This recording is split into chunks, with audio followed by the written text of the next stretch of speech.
Hello, hello, Hello, welcome. hello. How is everyone doing tonight? Welcome back to Misty Mountain Streaming. I'm the Woo. D&D wannabe. My name is Rob, and this is no longer my show. I have been replaced. No, not at all. No replacements here. I am Dan DM James, colloquially as Dan. But my new social media handle is Dan DM James. Find me on Instagram, TikTok, the Twitter, the likes.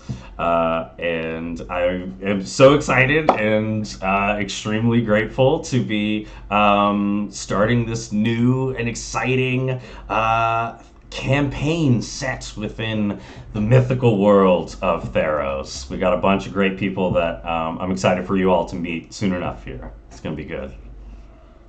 Wonderful. Let me quickly shout out. I see Junebug. I see Irish is in the chat. Lady Green Dragon is here. Keep Breathing is here. Wildcard and Sprinkle from the Discord are here. Eric and Irish Mac are community moderators. Cold Rolled Steel. We got a lot of friends here in the chat tonight. If I missed you, I'm sorry. Icy, I know, is watching. Thank you guys all so much for being here, coming out to support a new campaign on the channel, a new dungeon master on the channel, a new player on the channel, and all your old friends from our Monday night games. This is this is the first time since Rob started doing the Wild Beyond the Witchlight that I'm turning over the reins for a campaign to somebody on the channel that is not just me running stuff. So this is a big moment for me. It's before we I have a few announcements for the channel, but before we do, while people are gazing at your lovely visage, Dan, would you like to explain a little bit about who you are, where you came from, how you found us, and whatnot? Yes, absolutely. So I have been playing D&D for a very long time, and one of a community regular on here goes by the name of Maddie Mademoiselle. Maddie, as you all may be familiar with. I have been good friends with her for quite some time. We used to work together at the zoo and at Play D&D and all of this stuff. And we had been off doing our own sort of D&D things here and there. She does her cosplay. I do paid online games and have been building up from time, and I had watched many games, and she had said, "Why don't you pitch a campaign to Rob?" And so I had reached out. I showed Rob all of my credentials, my experience, all of my, even, my education background, just so that he had a good, clear picture of me. And from there, I was then invited on for a one-shot that Rob had run. It was a blast, fantastic level 21. And I had met so many wonderful people, and I had now build up this campaign that I had actually been working on for almost 7 months now, and have all these like cool, interesting stuff that I hope you guys are excited for. To give a little sneak peek, all of our players are going to be starting at level 10. So it's going to be a good mid-level. He's more generous than I am. Yeah. To start at level 10. And but it means the enemies are going to be bigger and they're going to hit harder. So it's going to be exciting stuff, and it's set in the Greco mythos-inspired world of Theros, a hugely popular Magic the Gathering campaign setting that was ported over to D&D, and so I have many hints and surprises for this campaign along, and I want to thank all of you for signing on, and I'm very excited to be here, and I hope you all will enjoy this fantastic campaign with these amazing players and an amazing community to be a part of. So I thank all of you. Wonderful. Thank you, Dan. And you joining us for the level 21 shot was our pleasure, man. Core King or Prince, I forget. I think I accidentally promoted him to King by telling you your dad was dead. He was a prince, and then he promoted to king, so lots of fun. I will quickly address some stuff going on in the chat. First of all, to Sprinkle's excitement, I'm not playing in this one. I'm not good. This is the only part of the stream you're going to see me. You are going to have a Rob-free experience from just a few minutes from now forward. That's why this is so weird for me. Normally I'm on screen. But I'm going to be hanging out in the chat with you guys. I'm going to be watching along and still going to be here because I am not ready to let my baby go. I feel like I'm giving the kids over to a babysitter for the first time. So, should we call? Is it too soon to call? Also, thank you guys for being patient. Just a few technical difficulties as we got started. Normally we start a little sooner than this. We advertise starting a little sooner than this. We will intend to start in the future sooner than this. Yes. But this is the first time that the stream has been launched from Dan's computer. And that means that we have some stuff to figure out. Some stuff to figure out. And you guys have watched me and other Rob running the streams. It's not like we get everything perfect every time anyway. So the fact that you guys are understanding is great. And the fact that 30-something of you are already here is wild. Thank you guys so much. I love the support. Ooh, and I'm not going to keep you from the D&D for very long. Real quick, I just wanted to thank Poetic Cylinder, Mithril Bard, Nickelbee, who you will meet in a moment, Loki's World, and Hipster Sandwich, all for the follows. Thank you guys for joining our little community, joining our adventuring party. We are Misty Mountain Streaming. We like to tell and experience great stories, and our favorite way to do that is by playing tabletop role-playing games like Dungeons & Dragons, like you are about to see here. Thank you to Sheepish Lamb for your customary pre-stream bit, for Irish Mac's gift of bits, for Dabs's gift of bits. I love the cheering. I love that we have a cheering section before we've done anything. That is always very encouraging. Yes. And thank you to Mudzai for resubscribing with Prime 5 months straight. Thank you so much. I love the support and doing it the smart way. It doesn't cost you anything. I love that. And one final shout out to, oh, where did I see it? Where's the name? It was so cool. Brometheus, first time in the chat. Welcome to the chat. Hang out with everybody, enjoy everybody. They're pretty damn cool. I do it all the time. Final things, we are still doing our follower goal push for the month of October. We are going to give away a custom leather rolling tray for your dice, made personally by me. If we get 40 followers during the month of October, and we're well on our way, about halfway through the month, and a lot of streaming still to go. So if you are watching this and enjoying this, share it with somebody. You know, if you're into it, probably someone else you know would like it too. There are channel points that you can redeem. If you follow us, if you watch us, then you can spend them to affect things in the game, giving help to the players or help to the Dungeon Master. As I see, the Existential Nerd has already redeemed. You're starting the game with a DM's accomplice bank to Dan. Ooh. So if you that's a pricey one. Eric saved up for that one for you, and he could have given it to me or Rob, but he chose you. Well, thank you so much. I appreciate it, Eric.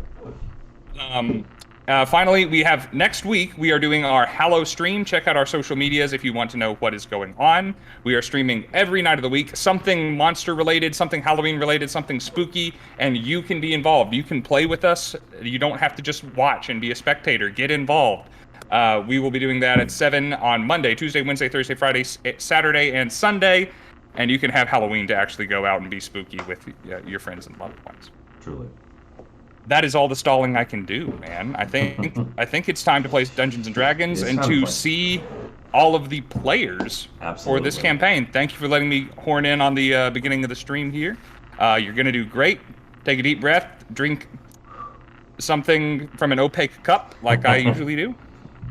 Truly. Cheers to you, my friend. You guys have a wonderful stream. I'll see you guys in the chat in just a minute. Bye! Bye! All right. Heading over to the crew. Let's get the party started. Mute the desktop, let them know, and I'll see you in a bit.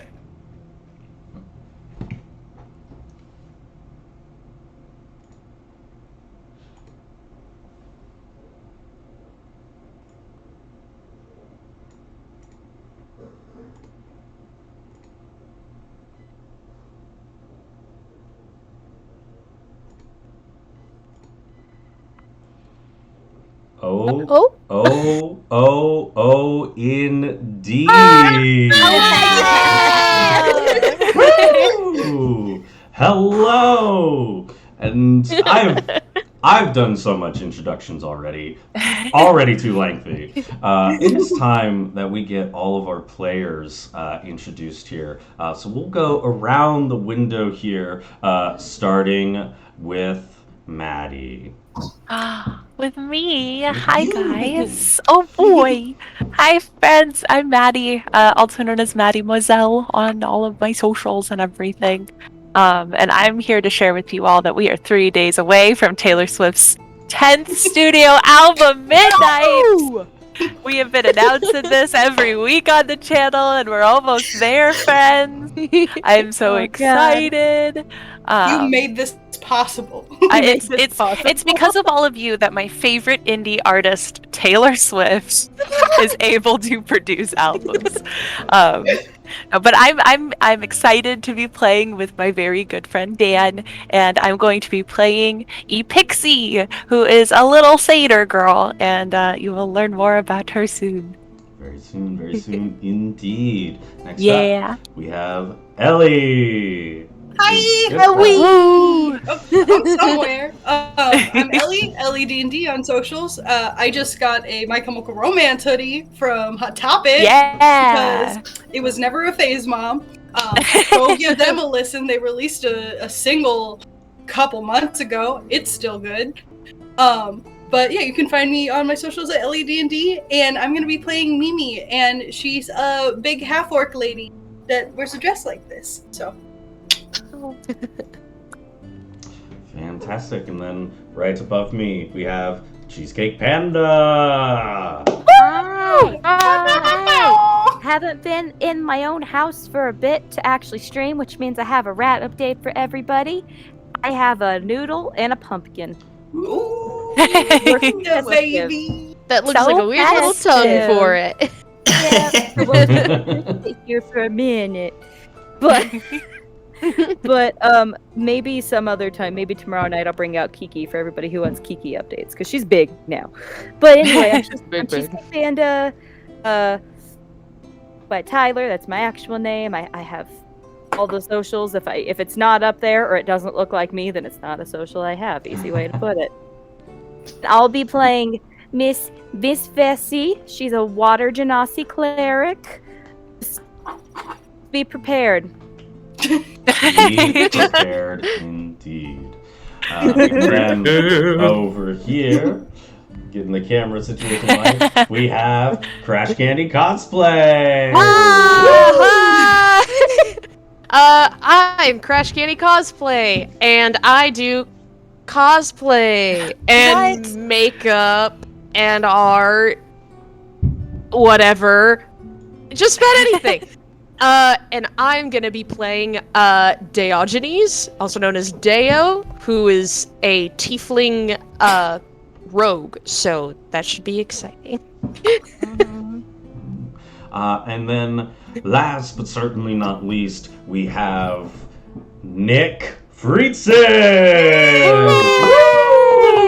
Hi. We have adopted him. He is ours. And I am so grateful for it. I've been looking for some D&D parents for a while. Hi, I'm Nick Friedson. I am going to be playing Solstice. She is a Circle of the Moon druid from the Feywild, with a few secrets up her sleeves. You'll find out why she has horns. Yeah, I'm a DM, and I love Star Wars. I got this cloak at the Hero Workshop where I DM We for may not be able to be Aw. friends. Oh, Fight. definitely won't be friends, for sure. Anybody, if Yeah. Tell us about the Heroes Workshop. Yeah. Oh, yeah. So, the Heroes Workshop in Culver City, you can check them out at the Hero Workshop. They are a nonprofit organization, and they teach kids D&D, and we have a bunch of pro DMs come in and run Dungeons and Dragons games for them, and they really get into it. So right now I'm running Witchlight Oh yeah. for some great kids, and they actually brought out their sign language homework to talk to Aw. Candlefoot. So like we encourage education. That's so cool. Nice. Oh my gosh. I Sim- love Cry that. before That's so street. sweet. Yeah. Jonathan. So yeah, go check them out. Yeah, and I'm so excited to be playing with y'all. So. We're excited too.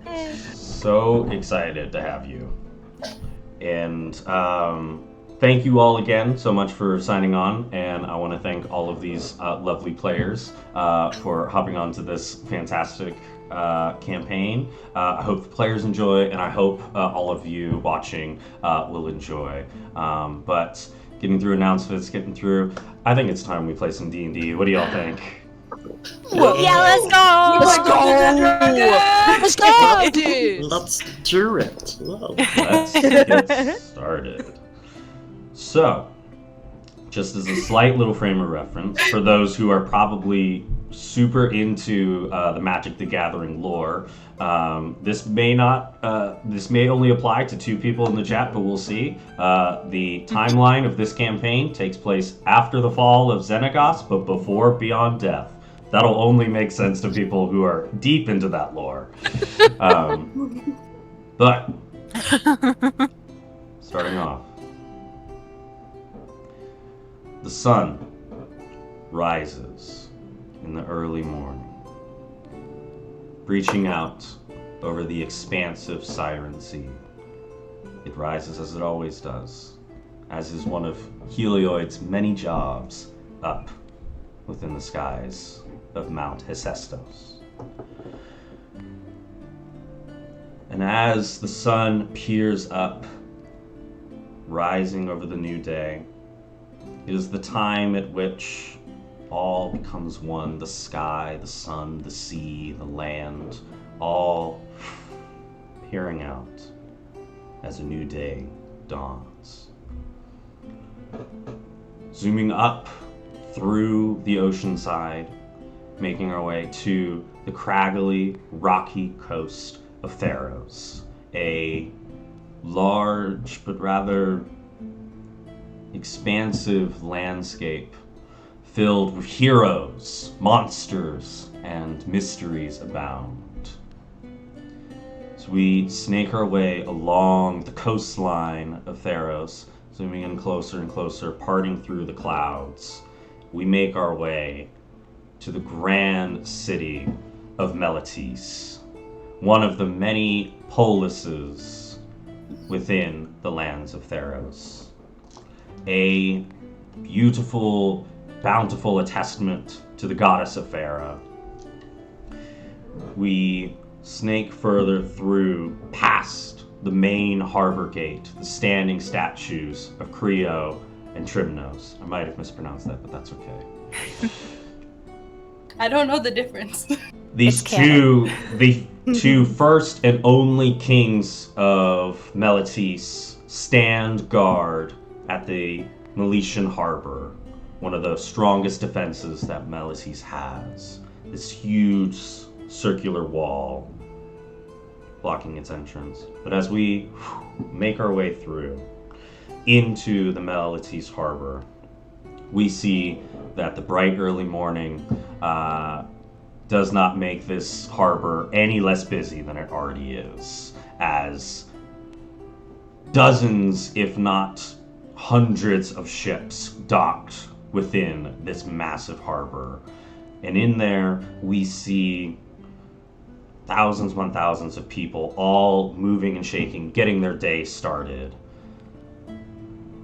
Fishers coming in, setting off for their catch for the day, traders coming in from other polises, all tourists just to see the sights and sounds of Meletis in the busy, bustling streets. And as we move through the city itself, all of the glorious and wonderful landmarks, making our way through the Pyrgonos, all of it, we move past through the city and start to make our way just up along the cliffs that hug the city itself. And as we move further and further, higher and higher up on the cliffs, we start to see more and more fancier,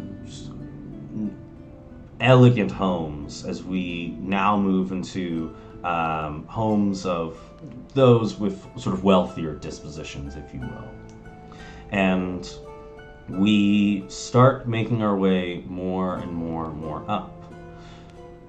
And as we make our way up,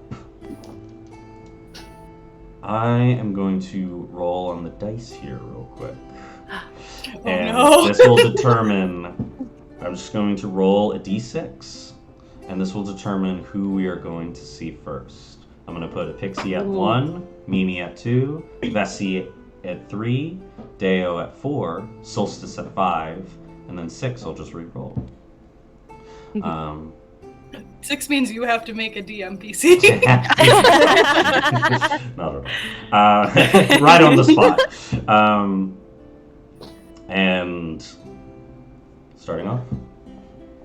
And also, if you are traveling with any of the other compatriots here, do let the audience know. But, starting off first, making their way up. The first to arrive at the home of Theros Stormmane, and we will disclose who that is in just a moment here.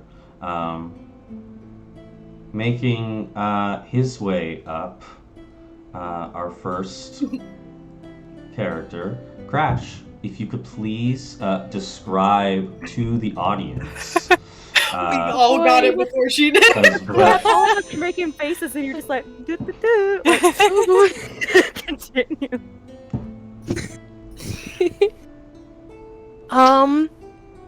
Okay, oh boy. So, approaching this house, is the smaller and shorter stature of what looks to be a younger boy, like no older than 15 or 16, in full hoplite scout garb. So, mismatched pauldrons, Trojan skirt, sandals, some simple bracers, and a metal breastplate that seems a little bit too big and too chiseled for him, but it's fine. And he has this rusty red skin with warm brown hair that's tied back in a bit of a half knot, goes about to his shoulders, a slim tail, and then tiny little horns that are just starting to peek out past his hair. And he doesn't look to be visibly armed that much either. He's just in gear and has a little backpack and seems to be kind of looking around and waiting to see if he's the only one there. Wonderful. You make your way up to the manor home of Theros Stormmane. We will now disclose why Deo is making his way up. As Theros Stormmane, a well-known and regarded champion of Kyranos, the god of storms and wisdom, has lived a valiant life. But in his aged time, Tior does not go out and adventure that often. But recently, Tior has put out a calling to any and all heroes who so wish to find glory in what he is calling his last adventure. And he needs help. So he has put the call out for other heroes to join. And Deo, not missing a beat to be a hero once more. You make your way up to Theros Stormmane's manor home. You see an elegant, massive home. It doesn't stand at multiple stories. It seems to be like a one-story home, but just from looking at it, you can see that his property is huge. It is paired up next to a waterfall that sort of overseas into the Siren Sea. Decked out on the front of the manor home you see these ginormous symbols of Kyranos, these large eyes posted at his manor door home. And you watch to see, you look and don't see that there are any people abound in front of the home or anything. But in the instructions that you'd have, all it said was simply arrive at this time, knock, and someone will be there to greet you. Okay. So I'll walk up to the door, kind of adjust my backpack, and is it like big double doors, or is it just like the door to a regular home? Or... They're like huge double doors. Okay. Okay, then he's gonna huff out his chest and breastplate a little bit, and he will give the door a couple hard knocks. You give those couple hard knocks. Opening the door, you see a rather sort of looks to be a sort of a human man in his late 40s, dressed very elegantly in these resplendent togas and robes, all donned with Kyranos' symbol. Bald, sort of looks out at you and says, "Good evening. My name is Chares," and he sort of pulls out a little scroll. He looks at you, looks back at his scroll, and he says, "Diogenes Nikotos?" Yes, sir. Marvelous. Right this way. He puts the scroll away, opens the door further, and brings you inside to where you see this huge waiting foyer. That's the word. And but this is a massive foyer. As you look on either side, there are these massive chiseled out marbled depictions. You see in one of the pictures, sort of chiseled out in marble, you see this sort of young Leonin on the edge of a ship with a lightning bolt striking at his chest. You see this second depiction where it looks to be that same sort of like young Leonin charging into battle along this huge beach alongside what you can see kind of Melitese pictured in the background, but you see the sort of charging of him against this army of returned at him. And on this third marble depiction, you see the same Leonin warrior who is battling against this Triton that has features of an anglerfish. So it has this Triton that has these huge misshapen jaw and this that anglerfish light. They appear to be sort of battling one another.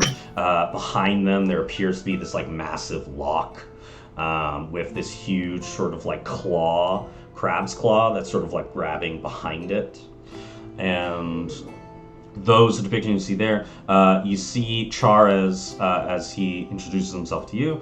He looks at you and says, "Could I get you anything? We have wine, we have cheese. If there's any food that you would like, I'd be happily be able to make it."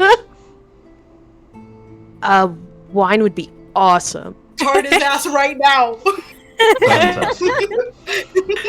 Goes by and comes back and then pours this small little glass of wine. He says, "Here you are." Thank you. Am I the only one here? Currently, there are other heroes within the main courtyard, but we are waiting on a couple of more people, so if you don't mind just waiting in here for the time being, while others arrive, then we will get you all situated. About a sentence into that, he's already pacing and looking around the statues, just like... This tiny glass of wine. Yeah. Very small. It's like at Yeah. a wine tasting. Yes. And, like a couple of Communion. crackers. Marvelous. So, moving on to our next hero, making their way. Just picturing Deo's cup as like big. Exactly. Yes! Exactly that. Shot size. glass! Um, Let's go! Making their way up the pathway once more, we see another one of our heroes preparing themselves for the journey ahead. Ellie, if you could please describe your character to our audience here. You see somewhere between 6'3" and 6'5", probably 6'4". Very like statuesque woman with green skin and very long curly hair that's tied to the side, running down one shoulder, and a flowing sort of blue gown, making her way up the steps. This is a half-orc. Her name is Mimi, and she has two pretty prominent tusks sticking out. She carries herself with poise and elegance, and arrives at the door and knocks pretty gently, but I say she's a big lady, so maybe it's Fantastic. And of course, you see before you that same gentleman as he opens the door, and he looks at his scroll, looks at you, and he says, Maura the Destroyer? Mimi, if it's all the same to you. Pulls out a little pen, a little quill, writes in it, and he says, Mimi it is. And he puts it away, and he says, right this way. And he takes you into the main foyer, where you see those same resplendent, chiseled out statues, and you also see Deo in the foyer as well. I drop a little bit of the, classier act and just run up to this child. Deo! And I'm gonna pick him up. Oh god! You've gotten so big! Oh, you have to be. You Oh must my be god! 13 now! Shut up! I'm 15! Oh, it has been so long. I set him down. Look at you! And I just ruffle his hair. Oh, come on! I just braided that, dude! Come on! How have you been? Good. I didn't know you were coming to this thing. I thought you were with Diona. Duty calls. I had a little bit of a gap in my my booking, so I had some time. You see Charez as he makes his way over to you, Mimi, and says, would you like some wine? We have some cheeses if you would like. Because if there's also anything that you would like prepared, I'd be happy to make that for you. If you have a dry red, that would be just delightful. Fantastic. You Room watch temperature, please. You watch as Charez goes to the bottles, and Deo, you notice he pours a different bottle of wine into Mimi's glass. You got the well wine. And gives it to Mimi. Oh no. I swirl it and smell it and then take a sip and do the little Yeah, Ellie doesn't do that shit, but Mimi does. He's just gonna loudly sip his and just kind of look at Mimi. I just picture he's like. It's that picture of the two people kissing and someone's handing them a cup down the side. It's just...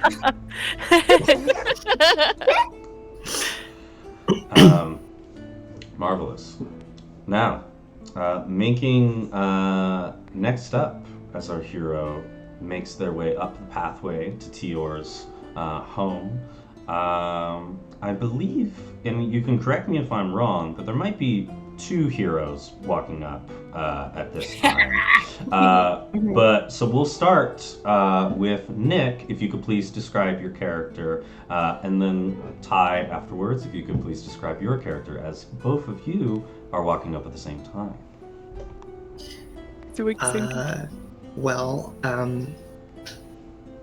Solstice is about 6'1". She has pointy ears.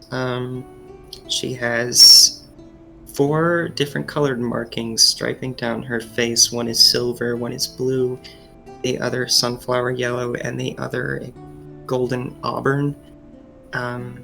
She has horns on her head, not too big, but not too small, just enough to be noticeable. She wears a green tunic made of leaves, with an emblem of a willow tree attached to the chest. She's barefoot, leans on a staff, and above this tunic she wears a purple cloak. And there seems to be an essence of that looks somewhat like her, sort of flitting about behind her, but not quite there. Marvelous. And Ty, if you could please describe your character as walking alongside Solstice here. Yeah, Vessi is standing just a little bit shorter at 5'8". She is a water genasi, so she has a lovely teal-colored skin tone that is freckled with bits of like darker teal here and there, like little spatters of freckles across her face, on her shoulders. She has short teal hair that's really curly, and then she has 2 big fin ears that stick out of the side. And unlike Solstice, as much of skin as Vessi can have exposed, she does. And you can see like swirls of tattoos all over her, and like she's got little tattooed marks coming from her eyes, and she's got a big like tide pool type of swirl here and a long one down on her leg. And she's wearing like a little wrap top along with like a studded corset sort of thing that's got like armor plates on it with the same Trojan skirt like Deo. Her main thing is, you can see she's got 2 large gauntlets on either side that make her arms look a little bulky, a little beefy, and she's also wearing like think like Angela style like thigh-high armor from like the Thor comics. Like she's got on like full plates going straight up her legs. Ty, I don't know if you know this, I'm gay. I did in fact know, Ellie. We are all in love with Vessi. So, both of you make your way up the pathway. Which one of you knocks on the door? I'll go knock on the door, and as I'm knocking, I'm not even looking at the door. I'm turning around to Solstice and be like if you get nervous, just become like a little ferret, and I'll just pet you like all the rich people do with their tiny dogs.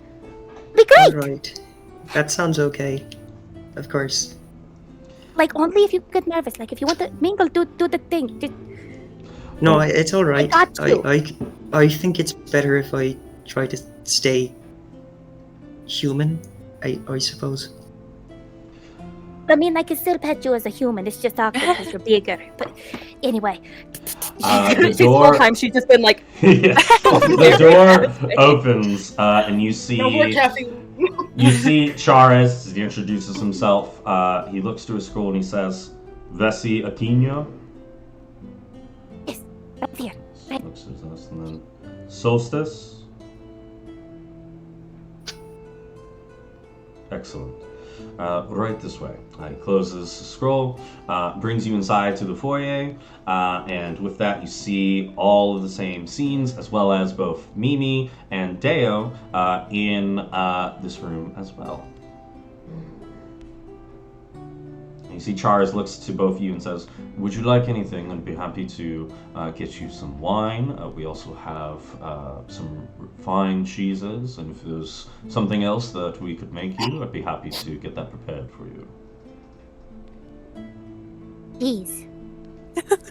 Now. Of course. Where's cheese at the function? Become a little rat. Do you have any sort of like a liquor or something a little strong. We do have many fine wines. If you are looking for something a bit heartier, I could look within our cellar. Could I get the bitterest? I will certainly look for it. And slowly just starts making his way. As he does, he brings over this plate of the finest cheeses that you have seen in quite some time, and sort of just plays it out on one of the table counters that he has, and prepares. What's that? Oh. Try it. Just try. Try. She goes and just starts and gets her fingers in there. Wonderful. And last but not least, making their way up the pathway. Maddie, if you could please describe your character for the audience. I would love to. I'm so Little excited lady to for last. bust into this party. Let's go. So walking up towards the house is a barely 5 foot tall satyr. She has these largish floppy goat ears, and along with that are these two big brown poofy pigtails.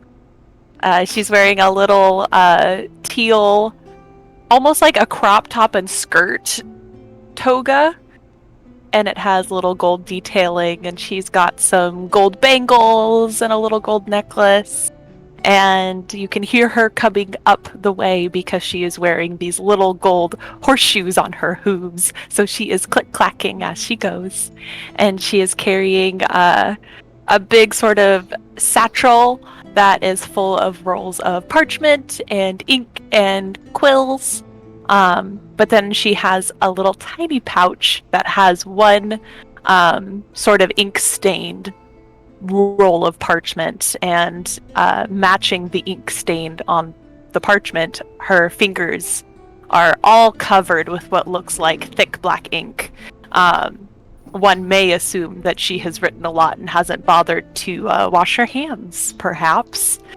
But she is bopping along, and her pigtails are bouncing, and she's very excited as she approaches and knock, knock, knock, knock, knock, very similar to Vessi on the door. You see Charas opens up, looks to a scroll, and says, "The pixie? Yes, hello! Right this way." Puts away the scroll and invites you in, where you see all four of Mimi, Vessi, Deo, and Solstice all laid out before you. You see Charas looks to you and says, "Could I get you any wine? We have a lovely cheese platter on display. If there's any wine or something that I could get for you, we can get that prepared." A glass of milk sounds delightful, thank you. Right, I will go look for some milk. One moment. And he makes his way out. And you guys all see each other here within the foyer. Pixie immediately stays where she is, whips out some parchment, and starts furiously writing on her paper. You hear her whisper, like, "Opens door, bald," and then she underlines that. And then you hear her whispering, like, "Thin ears, tall," underlined, "green," underlined, things like that. Descriptors of all of you. They're all positive and very, like, she's stoked about them. And just to clarify, this is not the paper, correct? No, it is not the paper. It is a regular piece of paper. You let me know when it's the paper. You got it. So, what do you all do as you see each other splayed out before you? There's a nice cheese platter. Charas is coming back with some bitter alcohol and milk. So, you all have a moment as you see some familiar faces and some unfamiliar.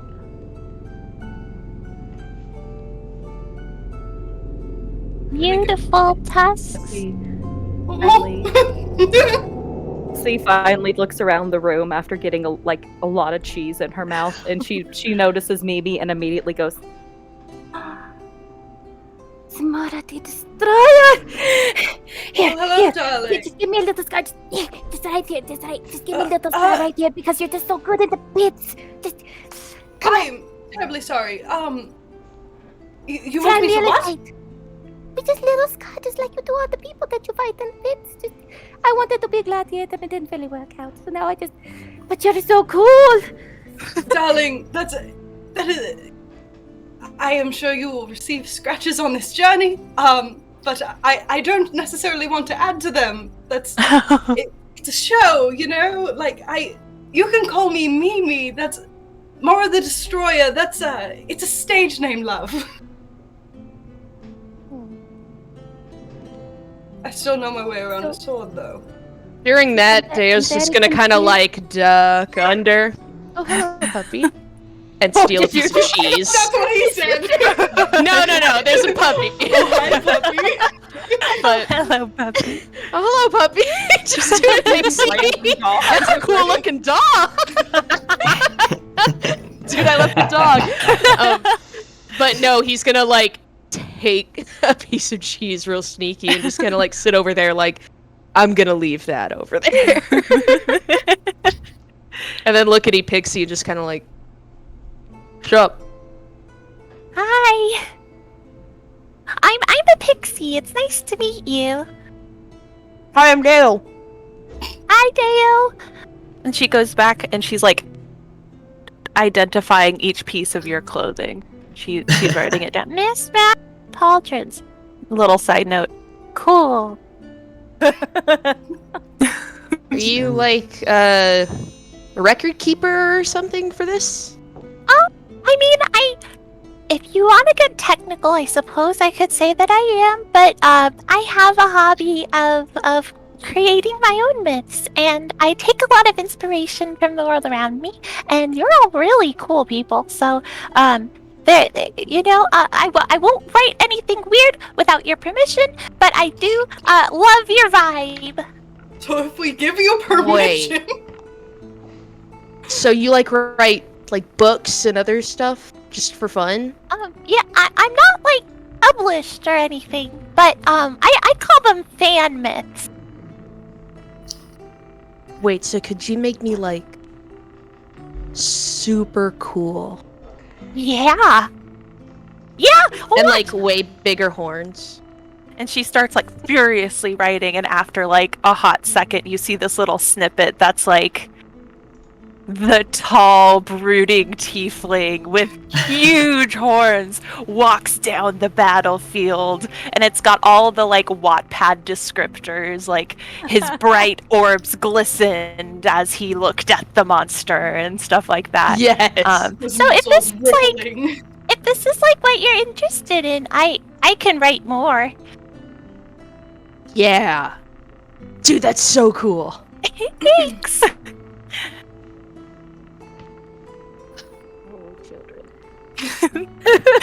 Sheepy just said in told me to cut you. Sheepy just said in the I'm an chat, adult. "Oh my god, it's fan fiction." Sheepy, you got it. There we go. I want to know who Pixie's gonna ship with who. Oh, just you wait, And then baby. It's only gonna session one. You all watch as Charas makes his way in, holding what looks to be a very elegant cup of milk, and hands that over to the pixie. And then he walks over to Solstice, and he just says, "A bit of taste of Farrakha's woe," and hands you a glass.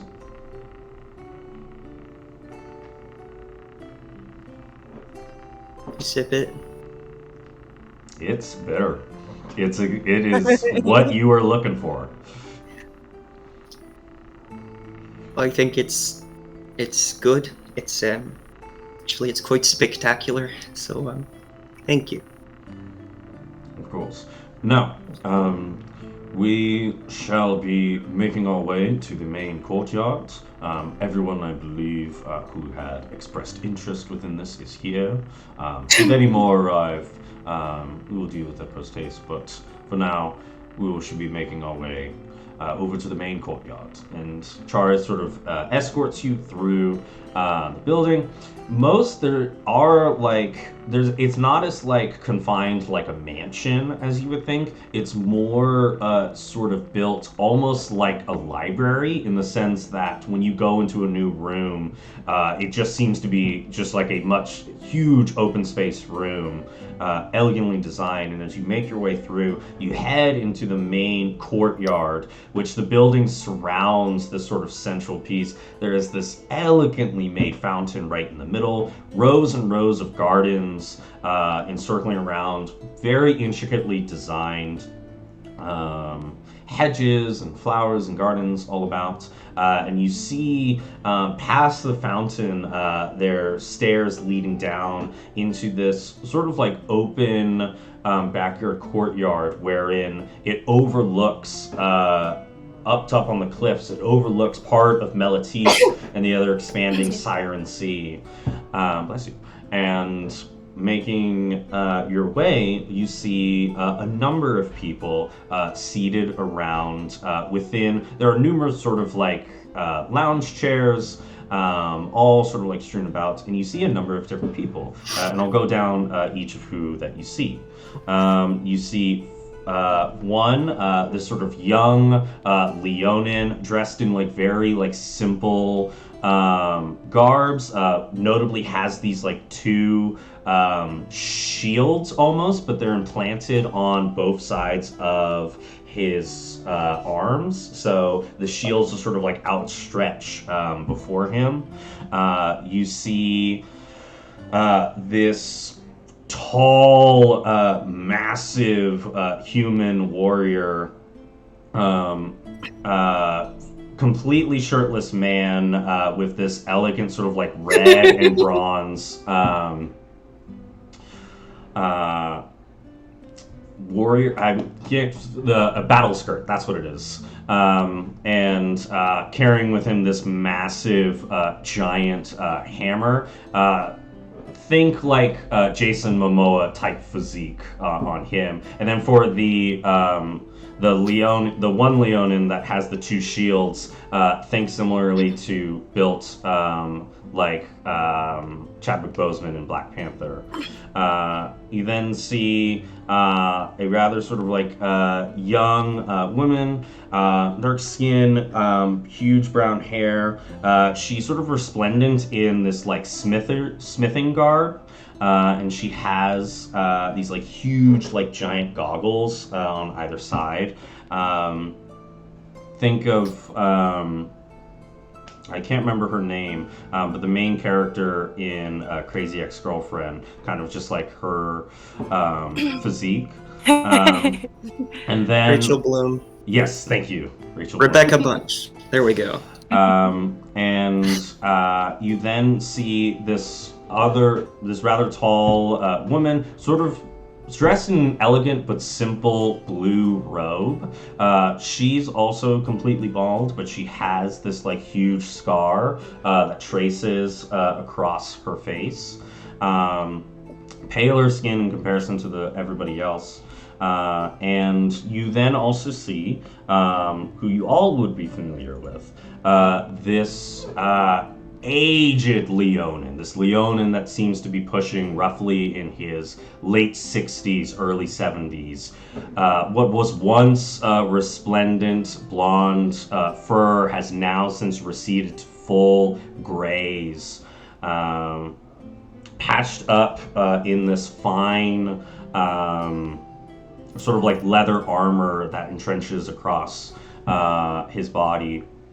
And you also see that he has jewelry abound. He has multiple rings, these fancy earrings, and he also has within his own mane several braids of jewelry interlaced throughout. You would know this to be this individual to be Tior Stormmane.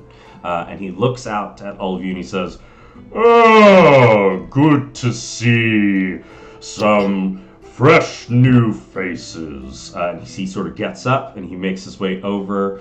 He looks and he says, Maura the Destroyer, Charis has informed me that you would like to go by Mimi, if I am not mistaken. That is correct. That's Mora is a stage name. That's. Of course. Valiant work within the arena, I must say. And to be a champion of Karametra, no less. Rather uncommon within the gladiatorial fights. It's on my mother's side. Well, it has served you well. He turns and he sees Vessi Aquino. Do you want some cheese? I took it out of the parlor. Oh, none for me, thank you. Please, help yourself to as much cheese as you would like. It is wonderful to see you, and certainly beneficial to have a champion of Thassa with us on this journey. Champion of Thassa. Sorry. While they're talking, could I attempt to... She thinks about the future, if that helps you write about Thassa. Thank you. Can I attempt to steal that piece of cheese that Vessi just had? Sure. Go ahead and go ahead and give me a stealth check. Could I attempt to stop the stealing? Well, it's depending on what Deo's stealth will be. Will determine what people if can it see. helps Woo! in the slightest, my passive perception is an 18. Well, Yes. I think I may have broken my curse, because I just rolled with my modifier a 28. A 28. Beats, Oh my god! definitely beats my passive That's like the perception. highest I've ever rolled ever! A 28 is To steal good. cheese! However, there is one character that has a high enough passive perception. And Tior looks at you and says, well, if it's cheese that you are looking for, I'm certain that Charis could get you some more. Diogenes Nikotas, correct? Yeah. I slap the cheese out of Deo's hand. Hell! I'm just picturing so blunt and dramatic. Just Don't steal cheese from my friend. The hell, dude? I don't even know what cheese is, but it must be valuable. What do you mean you don't know what cheese is? from behind Solstice, you just depends see on the Vesti's head cheese. slide out from the side, just like. like You see. Theo's just gonna kind of like. I've heard many of your wondrous bouts within the arena, as well as being part of the Akron army. Yep. Doing my best. Well, your skills will certainly be of use here on this journey. And protecting your friends here, that will also be useful. Solstice, correct? Yes. Well, that type of loyalty and protection will be mighty useful here. And, looking over, you must be a pixie. Of loyalty and sorry. Hi. Yes, hello. Very pleased to meet you. I have heard so many tremendous myths about your adventures, and to even play a part in your story is an honor. And she bows like this. No need for such formalities here. But it is truly wonderful that you would love to take part in this journey. And I'm sure you're familiar with these other heroes, but we shall get started here. Once he references the other heroes, Pixie's eyes scan across all of them, comes back over to the tall, big human guy that you were describing without a shirt, and you guys see her just sweat a little bit, and then she turns back to you. She's leaking. Yeah, dog. She's gonna lean over I'm to sorry, I'm Solstice okay. and sing that. She's just gonna be like, You think she has a glandular problem? I don't know why she's sweating. I'm not sure. Like, perhaps it's some spell or something. I don't know. Maybe she's cursed. Maybe she's cursed. Do I overhear this conversation? We'll say no for the time being. I was like, my passive's 11, so probably. Probably. Oh, baby. But Honey. you see, you watch as Tior sort of makes seats and he says, please, take a seat. Make yourselves at home. I'm sure Chares could get you all anything, should you request it. And if we don't have it, then I'm sure Chares will figure out something. Don't you, Charles? And you see Chares as he says, indeed, sir, indeed. More milk, please. And she puts the empty glass down. Chares goes, right this way. And he makes his way up to get some milk. Thank you. So before he leaves, I'll be like, could I get another glass? This was delightful. Well, certainly. And you see Tior gestures to Chares. Chares comes back and has the sort of wine out on display and pours another glass for you. Thank you, darling. Terribly sorry for the inconvenience. And if there's anything even remotely like a Shea Lounge, she's gonna just like... Oh, absolutely. Yeah, girl. He's got ton of them of those lounges out and about. You see, He's gonna turn to Deo and Yes. just be like, you need them to give you more grape juice? Who are you? Who are you? Why do we have child here? You were drinking You must not be wine. from around here. I am a soldier. What are you? Just some I'm a pretty thing cleric. that they wanted to bring along? No, I'm a cleric and I should- have a lot of strength, so I could probably punch you through that wall. Yeah, if you can touch me. You Guys, should- fastest thing in here. You guys- Roll initiative against a child. You guys see a pixie just like pop up out of the corner slowly as you guys are going back and forth to watch. Like that moment, I'm picturing, you do like that moment in the office when two of them are about to fight and Jim just slides in between the two of them and walks away. Just looks at both of you, steps back. Go ahead. You see Tior says, no, we'll save that for the ferocious creatures that we encounter on this journey. But I should inform you on what this journey is for all of you to know. Now, as you all know, I have been a devoted champion of Kyranos for decades, almost 55 years, roughly. And I have, as some of you may know, I have declared a sort of retirement from such adventures and escapades some 10 years ago. And I have been enjoying my retirement since. But recently, several months ago in fact, I was blessed with a dream from Kyranos. And he had informed me of, as he had put it, his final request from me. And the last mission that he would ask me to do.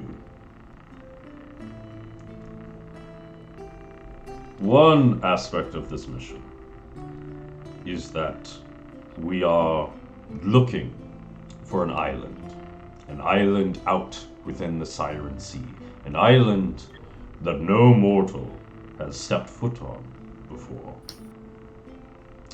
And none have been able to find it, succeed in whatever trials lie in its path. What we know is that this island has been untouched by mortals. And I do wish that I could tell you more about this island, but Kyranos has tasked me with not disclosing what that island is specifically. Kyranos fears the ire and judgment of other beings, and is afraid of, if should it be more known to this journey, to these party members, that we head to this island, fears that forces unbecoming of mortals and a danger to mortals might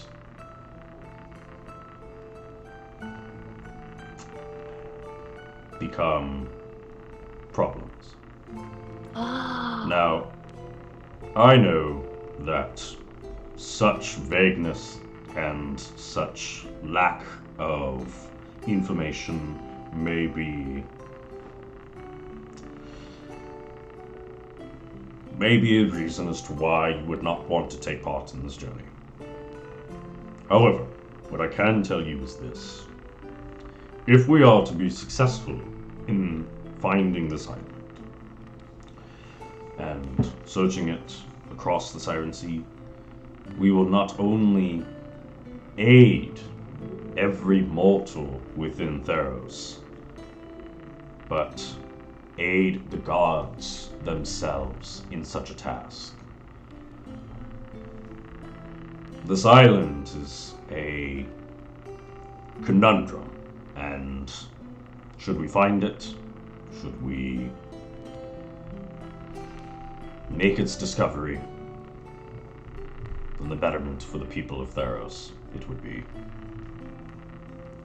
The only information I can disclose about this island is that its sands are as dark as the night sky of Nyx. If you have any questions, I will be happy to answer any and all. You watch as the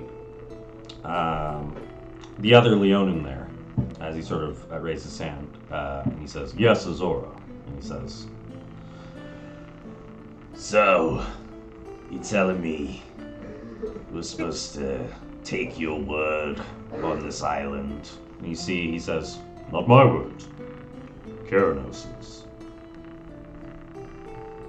And you see Azora, as he nods his head, he says, "I'm not too friendly with the gods, but if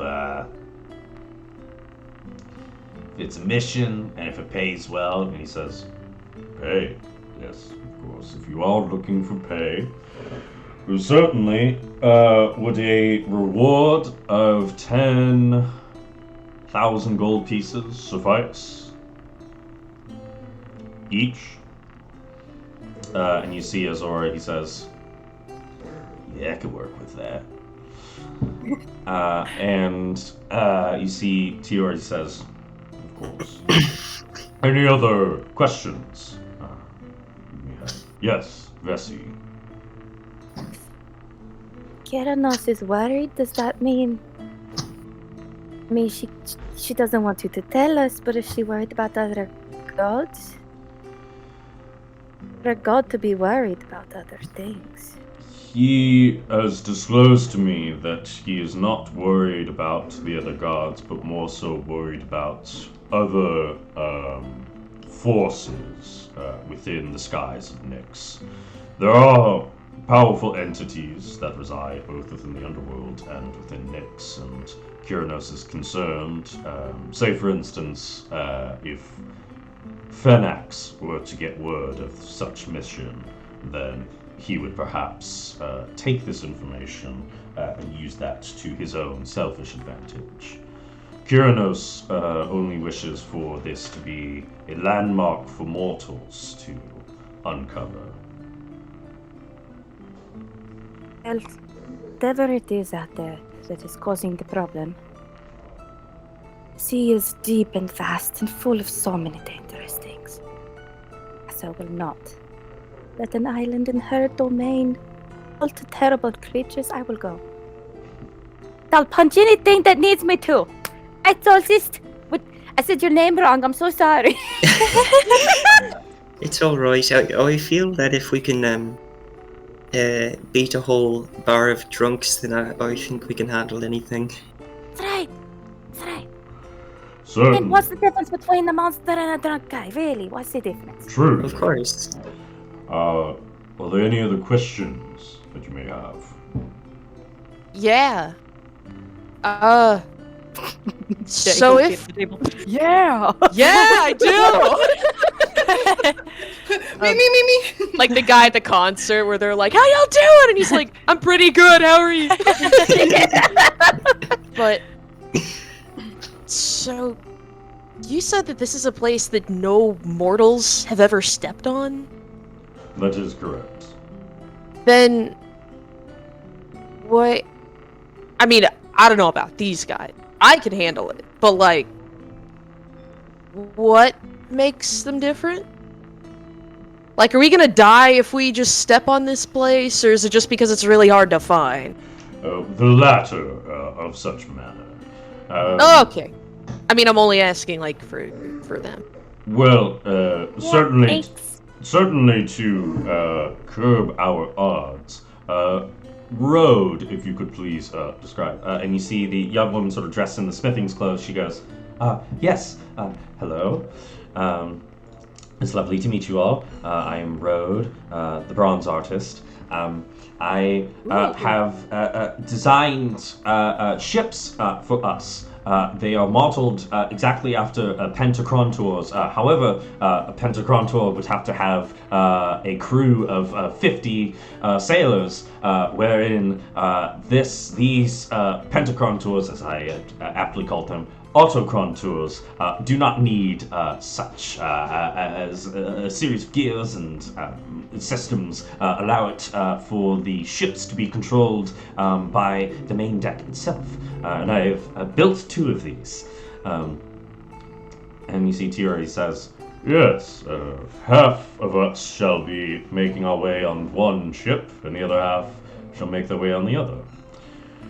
We will chart out into the Siren Sea, and as both you points to Vessi and you points to the woman in the blue robes are well aware of Thassa's will over the Siren Sea itself. The Draka Isles constantly shift and change and make it difficult to become unchartable, but with 2 ships sailing out, hopefully we will have better chances at finding this island. Smart. So when do we leave? Tomorrow morning, bright and early. I should ask that you all meet us at the docks early in the morning. If you would like to stay here for the evening, my home is open to you. You're welcome to make whatever plans and preparations you may have. I will be stocking each ship for food and water and wine throughout the journey. So we will have all of our needs met on our journey here. All I ask is that you join me in this adventure. We know of one area that we could head to first, sort of a way to gather information. We have a couple of options for this journey, but for that, we shall set sail tomorrow morning and make our way. Any other questions?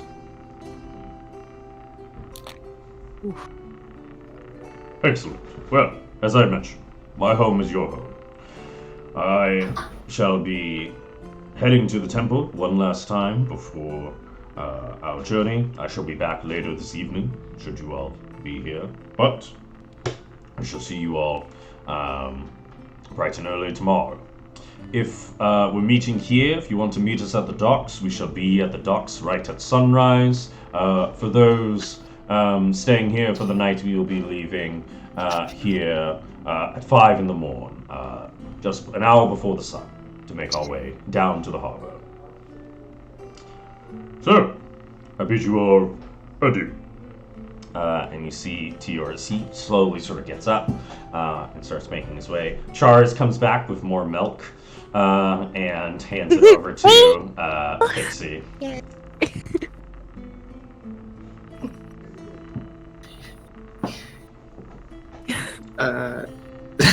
I'll use What was that? I'll use shape water to create a little willow tree within a pixie's drink. Ooh. Shape milk. Are you a latte artist? I'll use shape milk. Hell yeah. Baristas can get fancy with it. Yeah, actually, Oh, Solstice God. used to be a barista. No way! That's so cool! That's stick My bucks. milk is magic. $6, yeah. I look at As Vessi and I kind of wink. as Tior makes his exit, you guys see Azora as he sort of nods his head. He says, "Right, see you all at the docks," and he makes his way. The woman dressed in blue robes, she doesn't say a word and just sort of makes her way out. She's broody. And I you write down. You see the human warrior as he sort of just like lays down his giant hammer, and he sort of stretches out. He just says, "Well, if the place is ours, then the place is ours. All right." He's crunk! Yes! I just watched you like die, Ellie. Like I just After Alright. he says that, Squeak, squeaker, squeaking, baby. after he says that, you all watch a pixie just go, Yeah. You're so funny. Can we head over to the warrior guy before he leaves and be like, "I'm sorry, I didn't catch your name, darling." Oh, well, I did make an introduction. Pardon me. My name is Theros, Theros Giantbreaker. I would say she definitely kind of looks to like a pixie to see if she got that down. oh, she's furiously writing. Is there a Miss Giant Break? Yeah, it'll be like, isn't your partner going to miss you while you're at sea? But, well, I don't have one. I did not feel a better way to say such things. But I have been traversing within the mountains for quite some time, fending off cyclopses. So there's not much time for partners, I would say. But I had heard of this journey and thought it good. So, Well, but I mean, if you find a partner that has the energy and vigor to keep up with that sort of lifestyle, I mean, I'm sure they wouldn't mind tagging along. And she like throws an obvious glance over at a pixie. Pixie's like hyperventilating Go- over here. Go ahead and give me a charisma check. Oh, let's And go. this will She will play matchmaker. go for it. Yeah. Just straight charisma check. Yeah. I anyway like help by basically just like bumping a pixie closer, like doing the very obvious like If you Like- Just sliding. if you can get a 15 charisma for you, Vessi, then you will grant Mimi advantage. Ooh. let's see. Can I bump Vessi's? Oh my god. We're not gonna Wants back him to it. get married. Newton I'm balls! Pixie doesn't know how to Sorry. do this. That's why she writes. It's gonna look like You a have to Disney worry. Channel I original got- movie. I did roll the 15 and I only have a +1, so There I you got go. exactly. So Mimi, you can roll with advantage. Oh yeah, okay. Oh well, how does a dirty 20 Oh sound? my Dirty god. 20 sounds good. So that's what's he's gonna roll his perception with advantage. You see Thassos as he looks over, and then he says, Adam, I haven't introduced myself to her.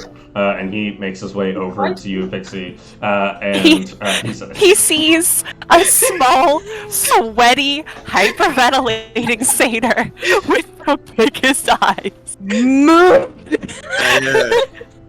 I make the I shape the milk into a thumbs up.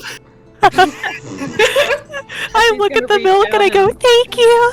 She's gonna reach out and like gently rub her shoulders, and be like, "Got this." And she's gonna give her a guidance. It only lasts for a minute. Go. Hello.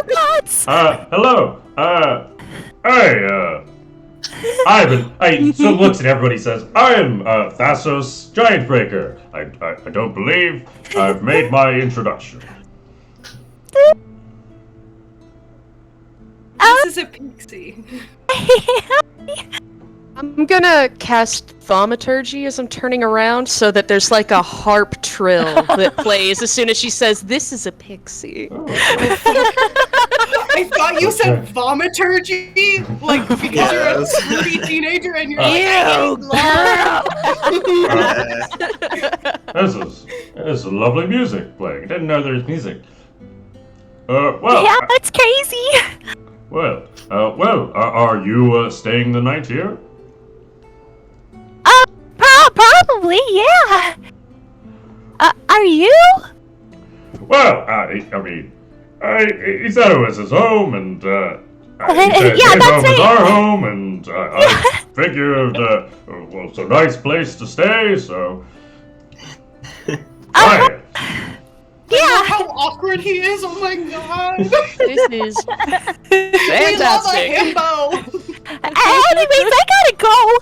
And I'm gonna like trot off into the house, and everyone hears a little like tink, tink, tink, tink. Oh, I forgot about that. Mimi's Awesome. gonna make them fall in love. Wonderful. I don't know about you guys, New quest.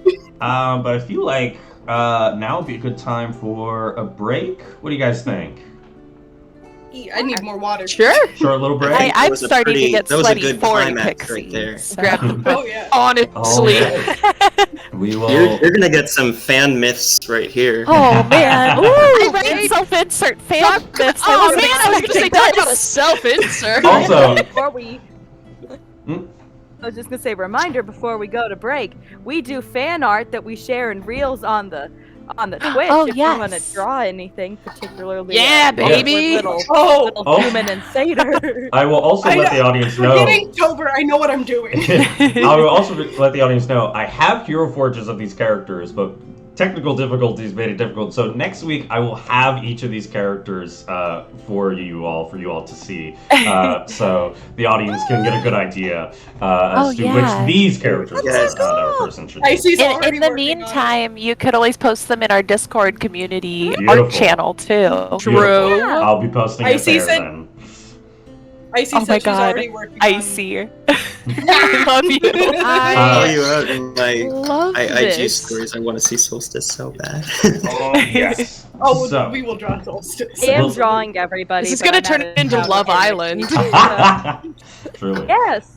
So we will be taking Bachelor in a Paradise. quick break here, and we will be right back. Don't go away.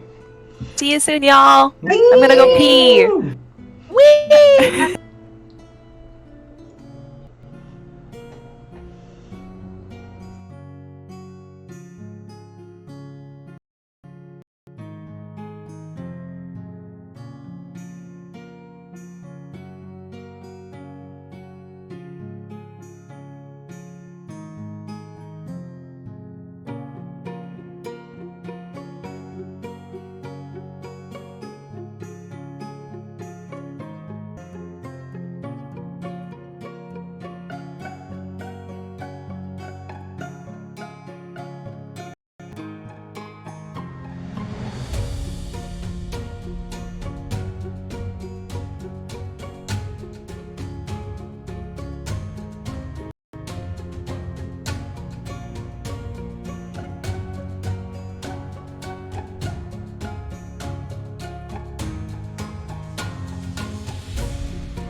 I have this little bag from the Ratty box of coconut, apricots, and split lentils, and she just kind of went.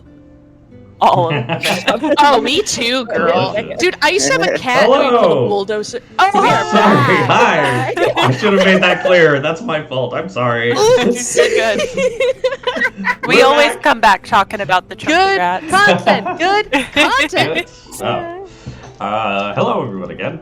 We are back. So, picking back up where we left off, I will ask our new group here, having introductions have been made, Tior has made this sort of, explained what this journey is. You all, for the time being, you guys have a full day before you guys are going to make your way out towards to the harbor to set sail into the Siren Sea. And so we'll go around. We'll just have this period of downtime. And how we're going to go about doing this is that if there's anything specific that you want to do, and if it requires a roll, we're going to set the DC at 20.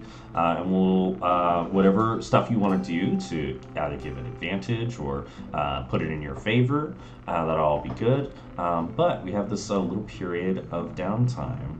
And so we'll go down the list here. Why don't we start with Solstice? And then we can run whatever scenes we come across if you want to chat with any of the players or Thassos, Giant Breaker, who's the only person who decided to. Oh no, and Road. She had also stayed. Road. Road. So if you would like to either interact with them or any of the other players, we have a little bit of downtime. If there's something you want to do, just let me know what you're thinking about. Well, I'm gonna go up to Vessi, and I'm gonna say, do you want to go drinking? I mean, we could stay here and spend the night here, but there are also some taverns nearby. I hope. I'm certain that there are. Do you know, like, I mean, we're in a city. They have to have them. I'm not sure. I suppose we could go looking. I will ask, is this Vessi and Solstice's first time in Melitis? Probably not Vessi. She's traveled quite a lot, but she stops briefly everywhere that she goes. Okay, then. So that doesn't mean she knows greatly. For sure. Then I'll let Vessi. Definitely. Yeah, I'll let Definitely Solstice's first time. Rockin'. So I'll let Vessi know that there are definitely taverns. You would just basically have to go into the sort of downtown section of the city itself to make your way there. Well, do you know of any, nice taverns? You say nice, like, do you mean like... Oh, I mean, our kind they of have nice. selection. Okay, that's what I wanted to know. Yeah, no, we can our find kind one. of nice. We can find one. I mean, yeah, let's go. Because I mean, if I do stay you here, think any? If I stay here, I might punch the child. I'm going to be honest. So, Yeah, no, I saw that. I think perhaps you probably shouldn't, because that might not be a great idea.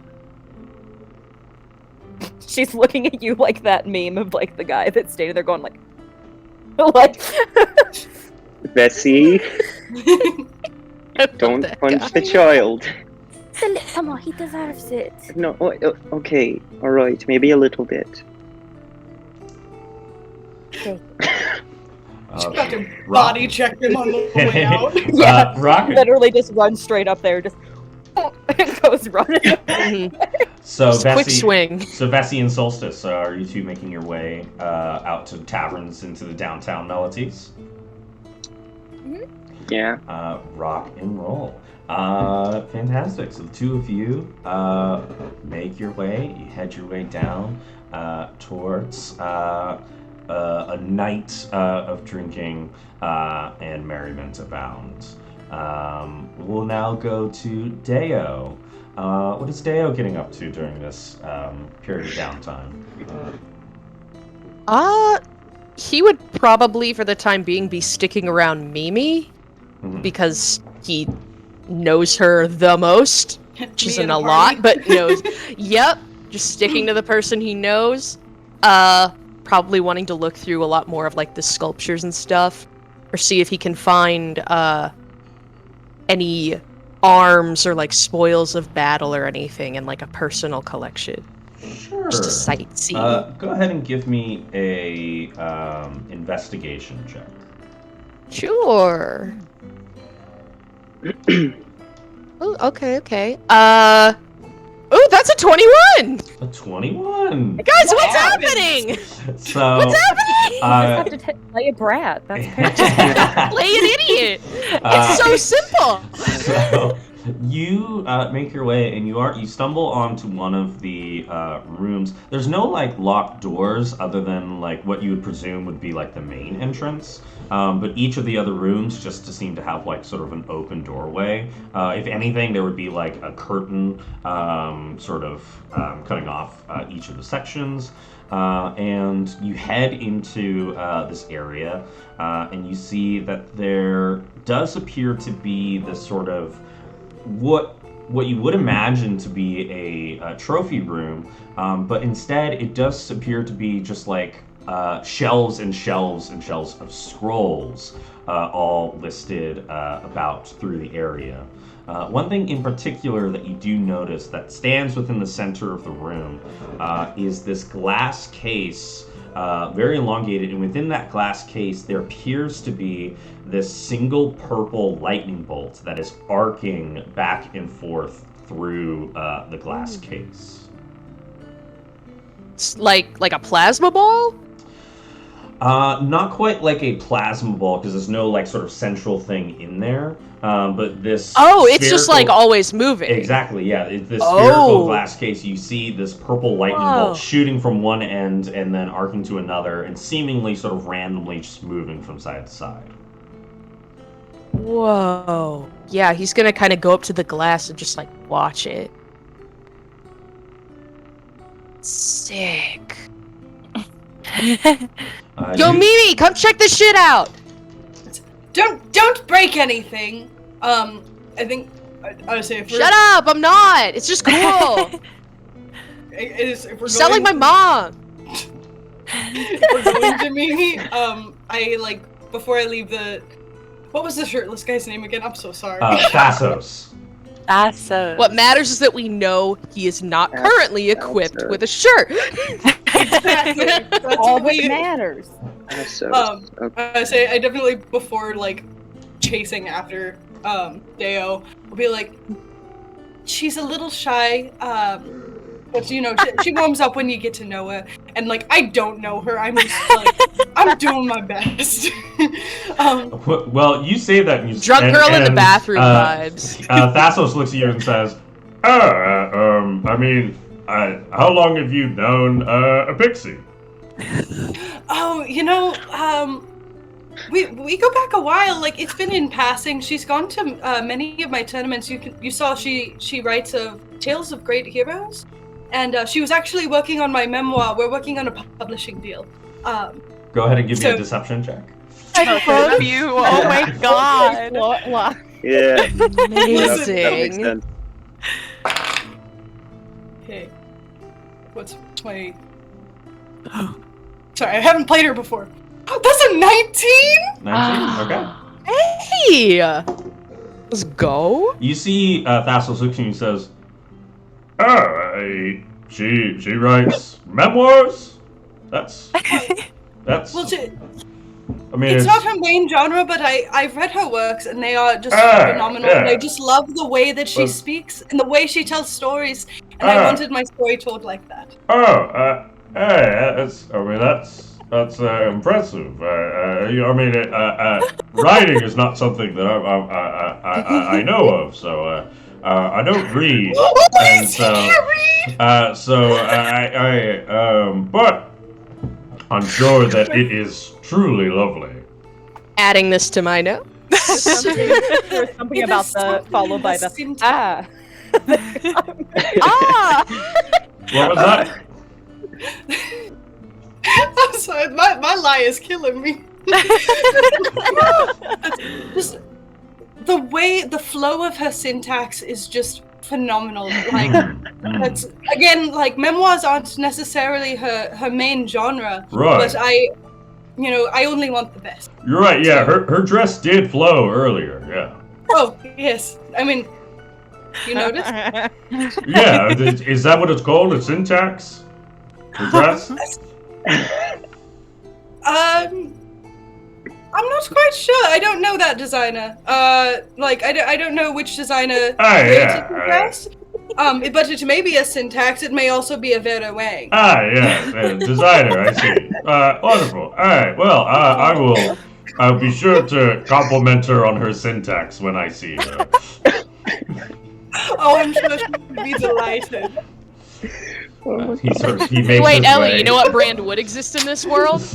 Hermes. So he makes his way. Edna mode. So you follow Deo into the library, and again you see that sort of crackling lightning bolt within this sort of large glass within the center of the room. That is fascinating. Look at that. Either of you are welcome to make a history check if you would like. Sure. Let's do it. Oh, that's bad. Oh, well, Yeah, that's pretty bad. 3. I got a 6. So to both of you, this is a lightning bolt in a glass chamber. That's what it is. Maybe I'm the himbo. I've never seen anything like that. How do you get it in?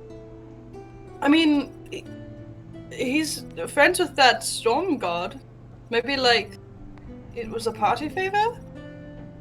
Could you imagine like being friends with a god? It's crazy. Like I'm working on. Oh wait, you are? That's You get religious too? well. I've told you about Karametra in passing. I Oh don't yeah, push it oh on me. yeah, the leafy, yeah, her. Listen, she think helps with my gardening. I mean, that's all right. Deo's drunk. It's just stupid. You ever try to ask a 15-year-old like anything?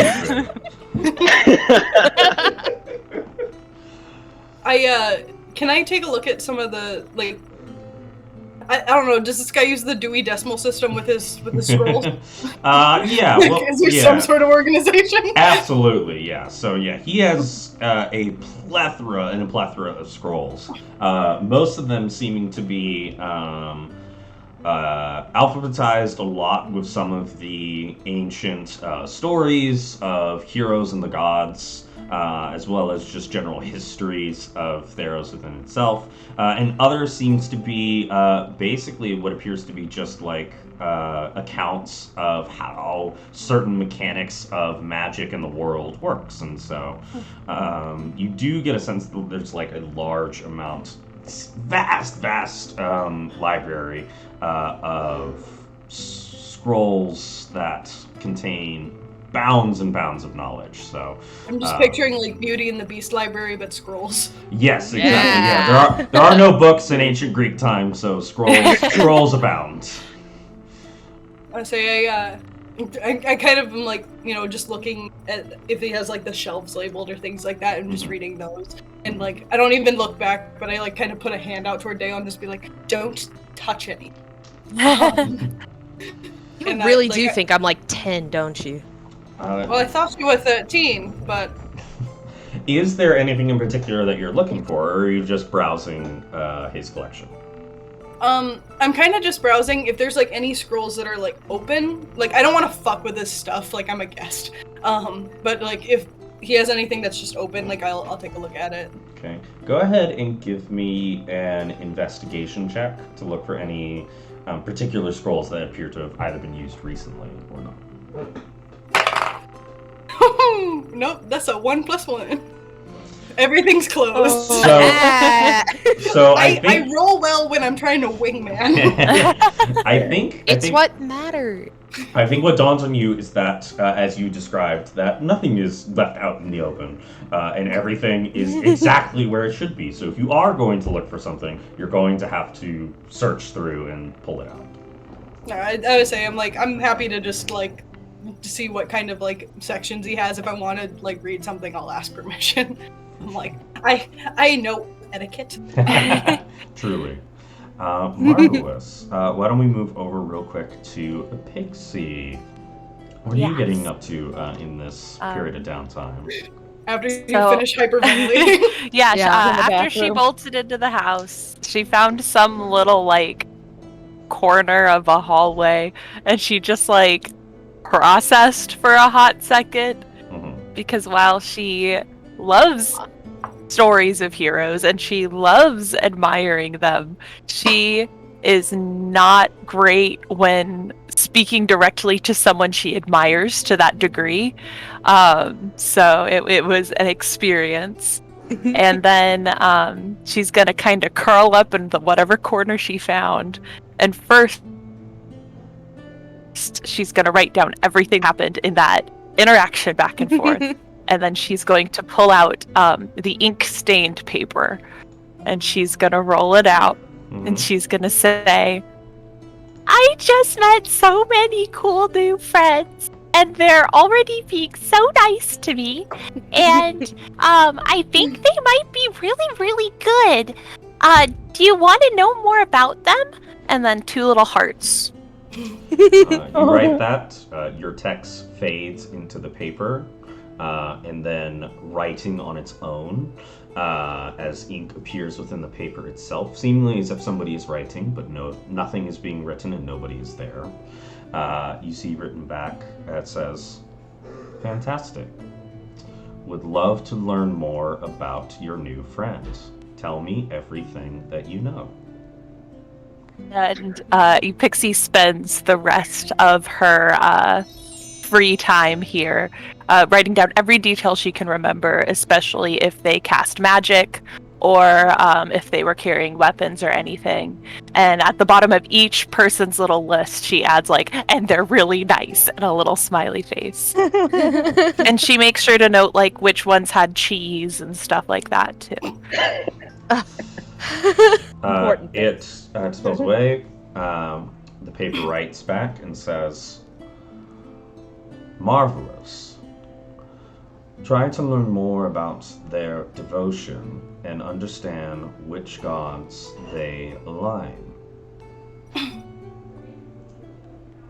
I will try my best. It seems like some of them are pretty upfront about it, so that should be pretty easy.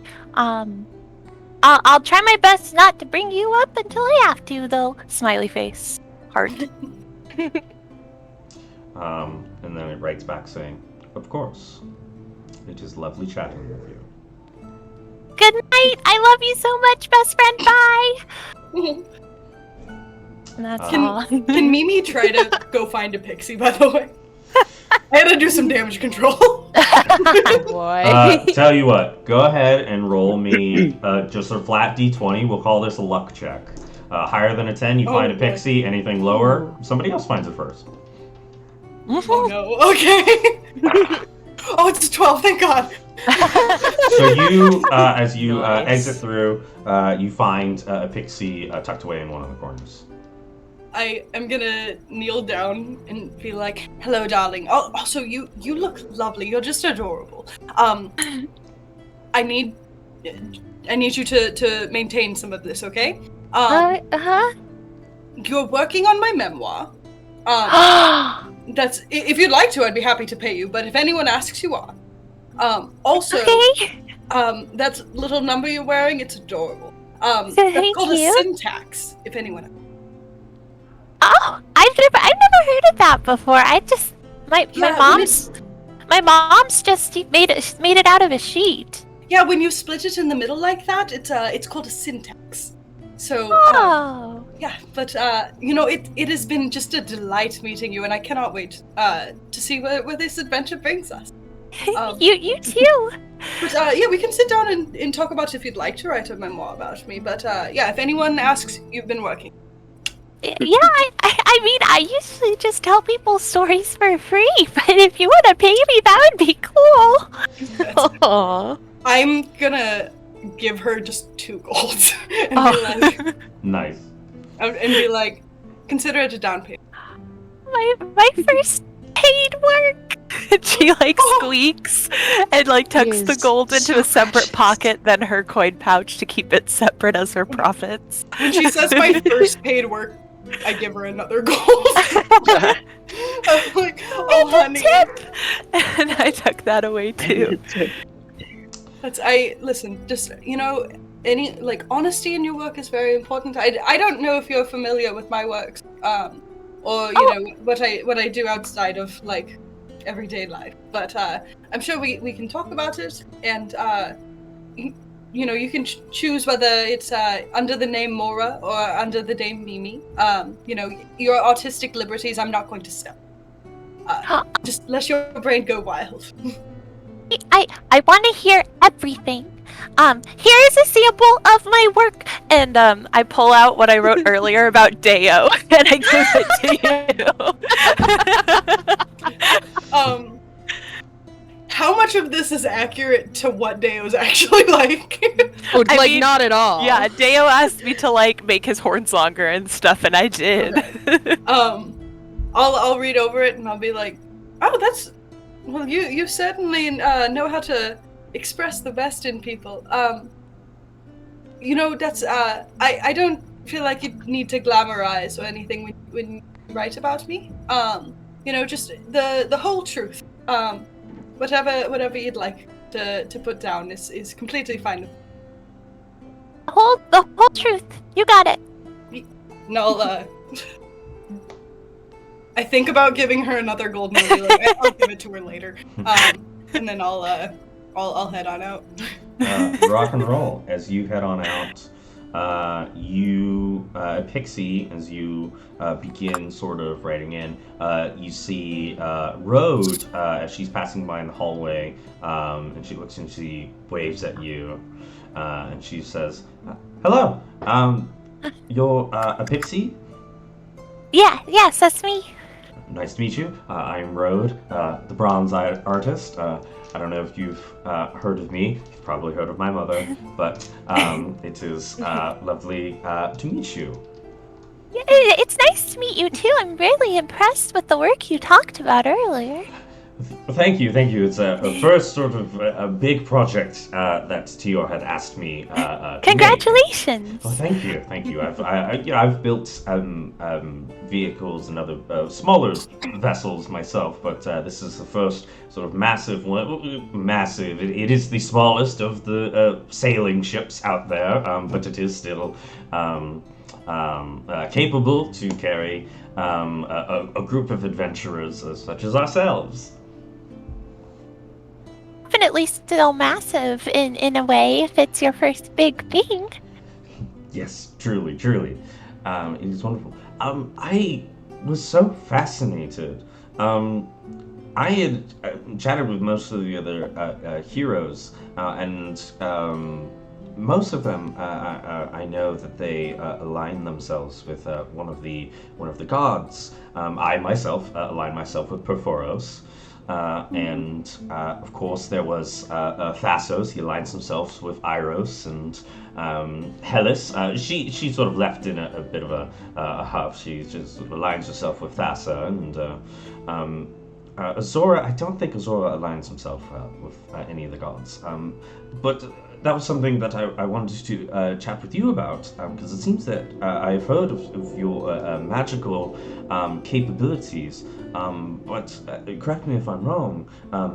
Are you blessed by the gods in this? So, I mostly use my bard magic. Lovely. Yes, and I don't really worship any of the gods in particular. Mind you, I respect them all very much, and of over course. the years, I've met many people who are very much gifted and thankful to what the gods have given them. But I would say that because I write so much and I love to tell stories, that the ink itself is what blesses me, Well, that is a if power. you will. That is a power in and of itself, I would love to read one of your stories if you have any. I'd be happy to. Yeah. Oh, hold on. And she's gonna dig through her little like side bag of different scrolls. She'll open a couple of them, be like, "Oh no, not that one," and she's gonna pull out one that she wrote about an inventor who invented her own like true love, and also her best friend is a little satyr. And she gives it over to Love the Marvelous. self-research. Marvelous. Wonderful. I will give this a read, and I'll let you know. Yeah, that one is completely original. Oh, wonderful. I'm excited to read. Well, I suppose I'll see you around. See you around. And she makes her way.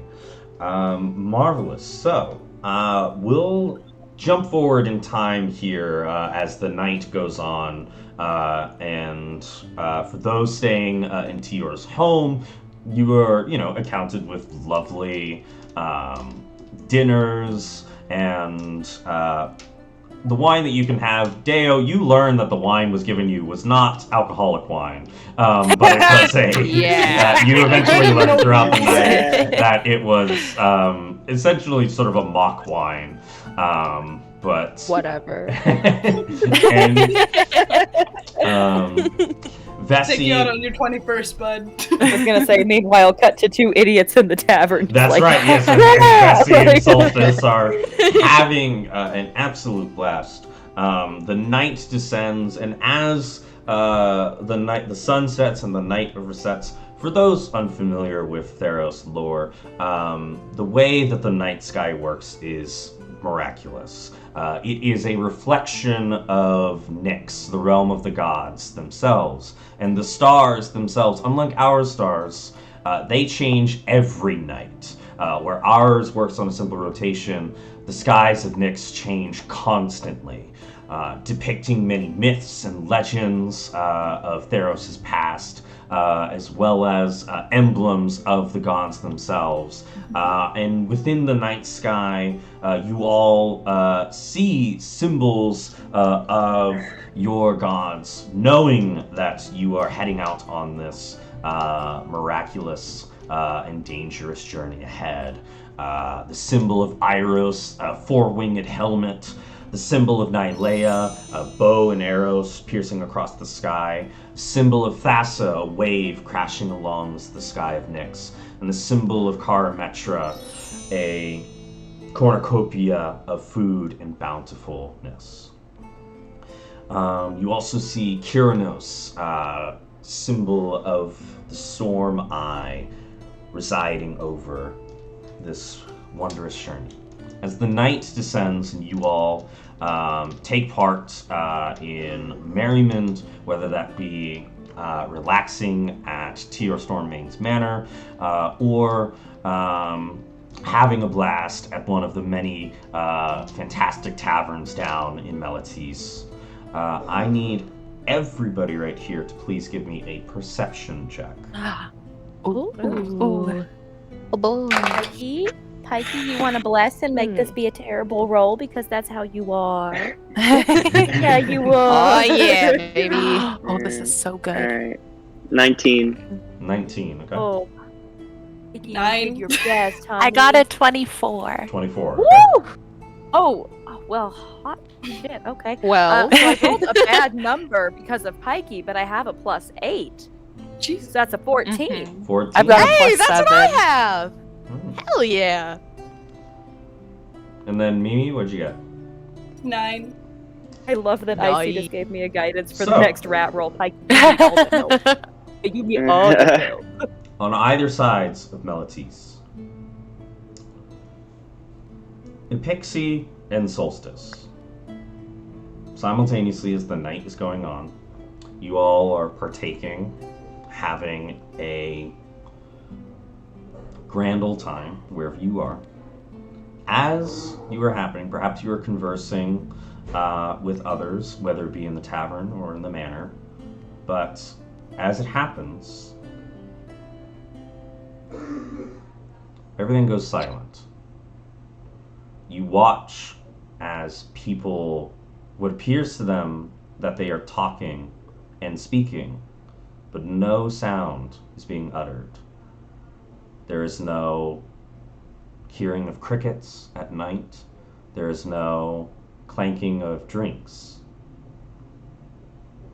It is pure silence. And it happens only for but a moment. And as soon as it does, the merriment picks back up. The sound returns as if nothing had changed or occurred. And you look around and see no one else appears to be reacting to what had occurred. And on either sides, individually, both Solstice and a Pixie, you realize you are the only ones to have spotted this.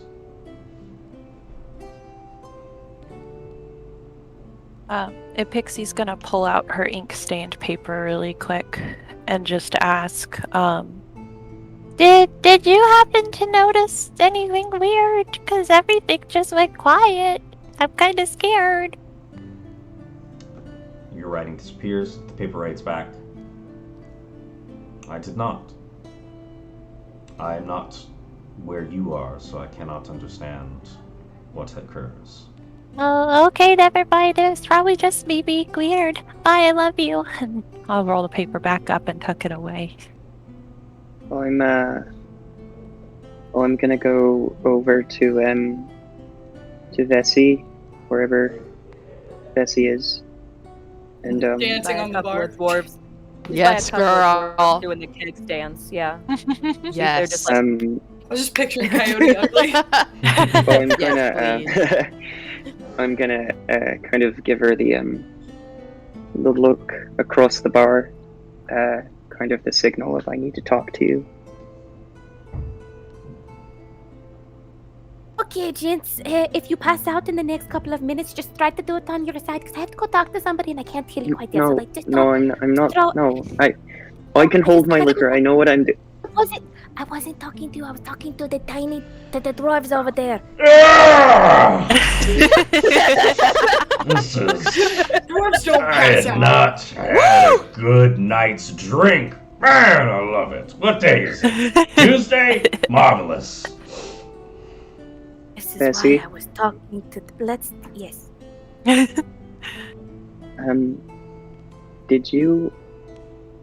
Did everything go dark for you, or go silent for a second? Did you? No. No, it was as loud as ever in here. Are you All right. okay? No, not really. I don't know what just happened, but everything went silent, and I didn't like it at all. I don't like it when it's quiet. Do you want to head back to the house? I think all the heroes are there. We need to see them in the morning anyway. Some fresh air might help. You can tell me all about it, and I'll make sure to talk extra loud so that it's not quiet. I mean, if you're having fun here, then I can wait outside if you want. I just don't think I could be around. Give me a sec. Give me just 1 sec. She's gonna run over to the guy that's been like passed out on the bar for at least 30 minutes, and she's gonna just like slap him on the back and be like, "Healing!" and then come running back over. Thank you. Atta girl. Appreciate it. Let's go for round 5. Puke and rally, puke and rally. Day 23. You can go now. That's all I needed. I just want to make sure that nobody died in here while we were here. So, That's very thoughtful of you. Yeah. So I step out of the door to the tavern. I kind of I sit on the steps, kind of lean on my my staff. So I couldn't hear anything for just 1 second, and I didn't like it, and I don't know why it happened. And it reminded me of when I was alone, and I didn't like that. You're not alone, and she's gonna sit behind you, like you hear like her armor like clink on the stone as she's sitting down, and she's gonna lean back against you just as like a backrest sort of thing. But I just having a connection with a god and being a cleric, I wouldn't have any idea what happened, I'm pretty sure, but there's nothing I should be rolling, right? You are welcome to make a religion check. You do so at disadvantage since it did not happen to you. Yeah. Oh, you are not blessing these this time, honey. This has to go well.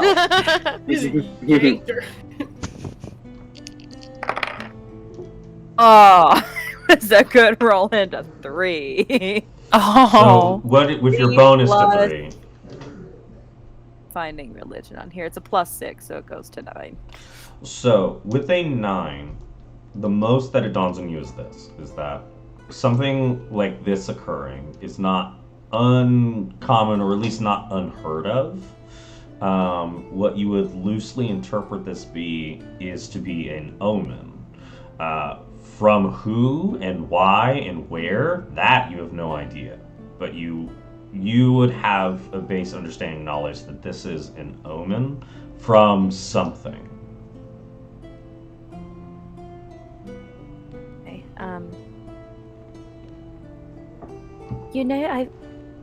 Things like this aren't really. They're not common, but they're not, unheard of. We are going on the big journey tomorrow. Maybe just somebody was giving you a little warning.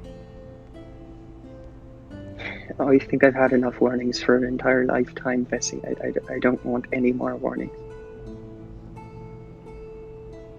She's gonna lean back on you and like tilt her head up into the air and be like, "You hear that, all the gods? She doesn't want any more warnings." Bessie, it might anger the gods. I probably shouldn't do that. let them try. I have the mistress of the sea on my side. I love that first session. Bessie's just like, I'll fight all of them. Every single. Not just God, but multiple. Plural. With that, Solstice kind of gives a little chuckle.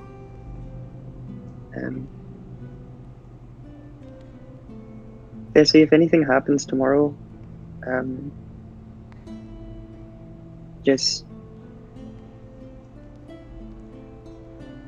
thanks for being my friend. And I turn around and I give Bessie a big hug. Oh.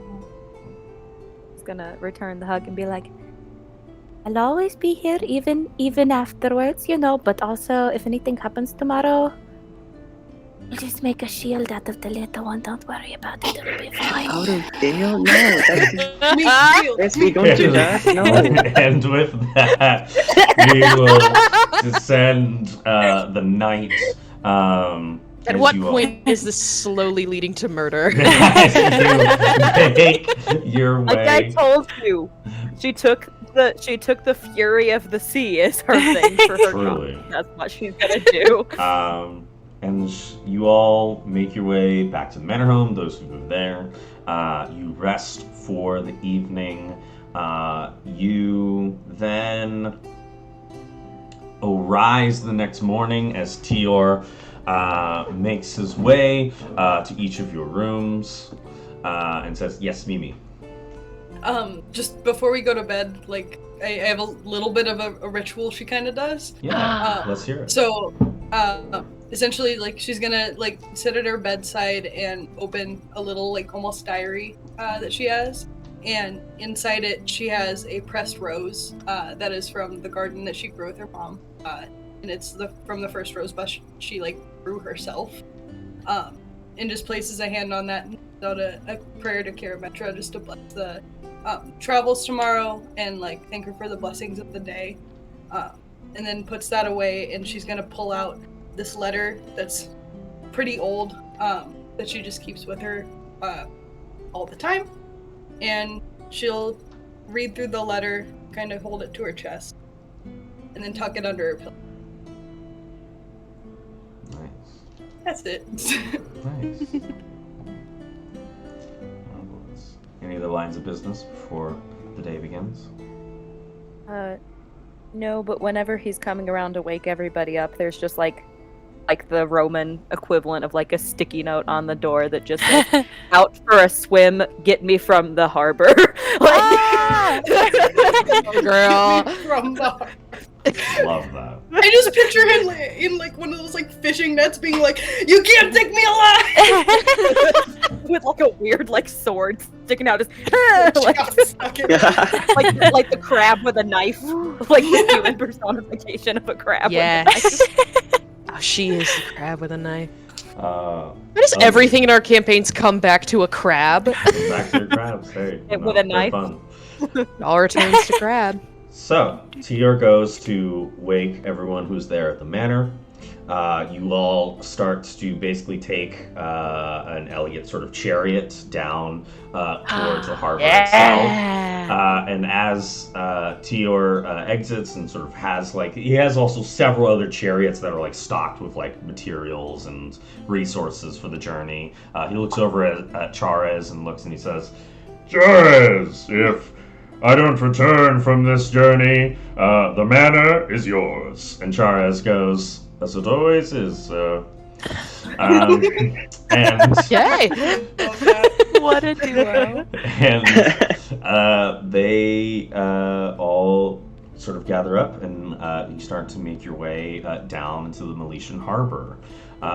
You make your way towards the Meletian Harbor, busy as it always is, but sectioned off in one of the areas you see these two magnificent ships. Now, Pentachrontors are the smallest ships within Theros' sort of navy of any ships that you can have, other than a rowboat, I should say.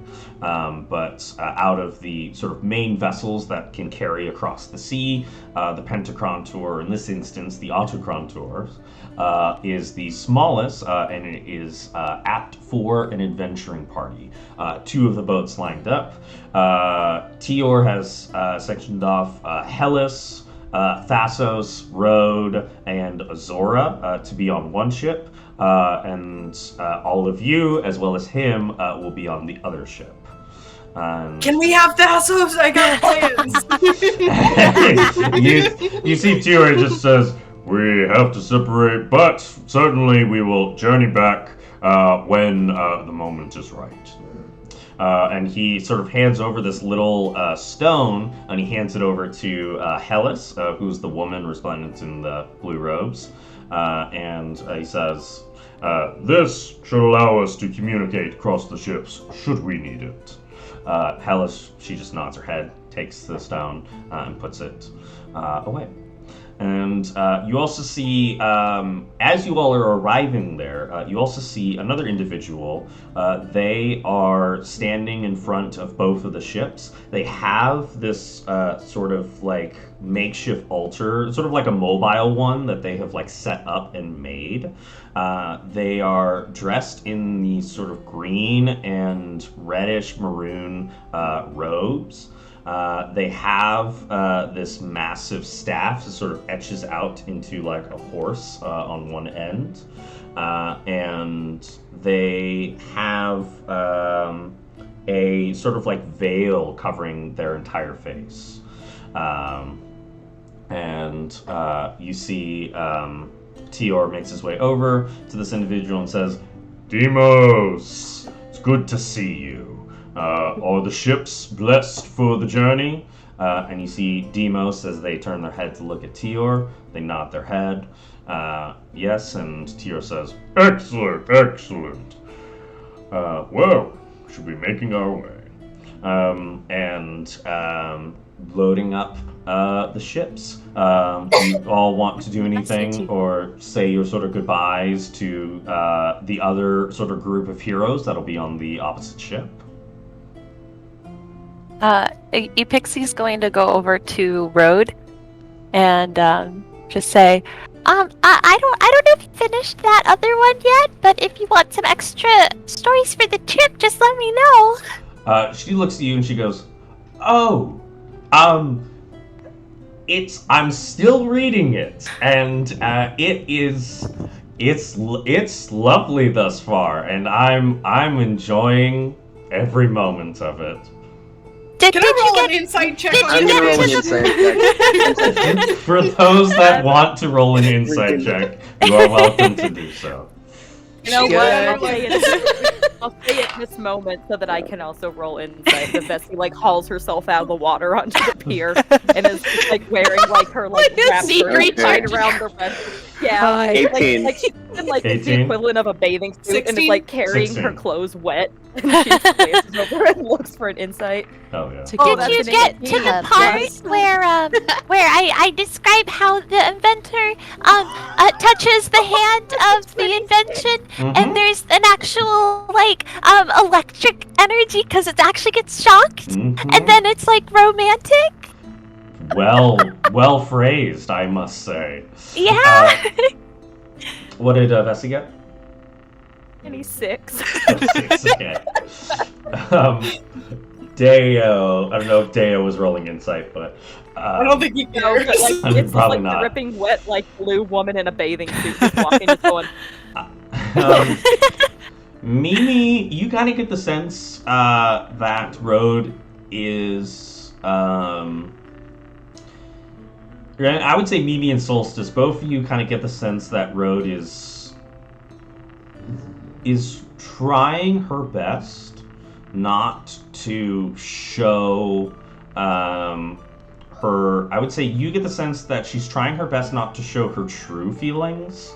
And then Vessi, I think you get the sense that she does not want to tell Epixie how bad it was, and she's trying everything. We're killing her. She's trying everything. We're killing her. She's trying everything she can to not let Epixie know that information. Basically, We're gonna kill her. That's Well, let me know when you get Request. to the scene when the inventors say their best friend comes in to be a really great wingman to her. Because I was very proud of that section in particular. I wouldn't spoil the best parts of Pixie. Oh yeah, I won't say anything else other than that. But there's lots more to come. you see Road nods her head. She says, "I can't wait. Honestly, I can't wait."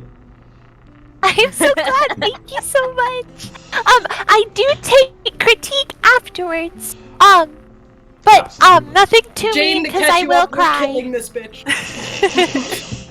Killing her? Yeah. Not at the moment. Okay. Alright. Marvelous. How dare. Pixie, you see Thassos as he walks over to you and he just says, I didn't get a chance yesterday, but I wanted to say you have amazing syntax.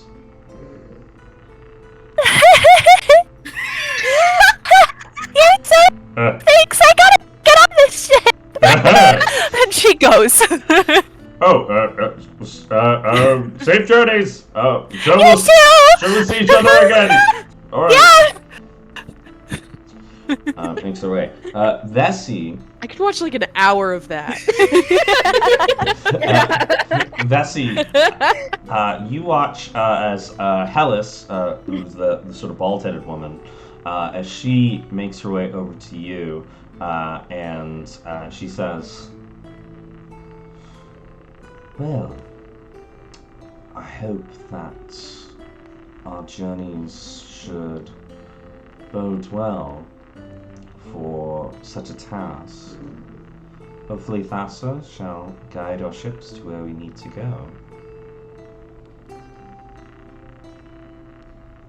I believe she will. She's usually very good at taking care of those deems worthy, and those that she don't see them again. So, Of course. And at this point, like, she's like wringing her hair out and like has like one like thigh of armor on and like is like half in everything Yeah, 'cause she's girl. been swimming.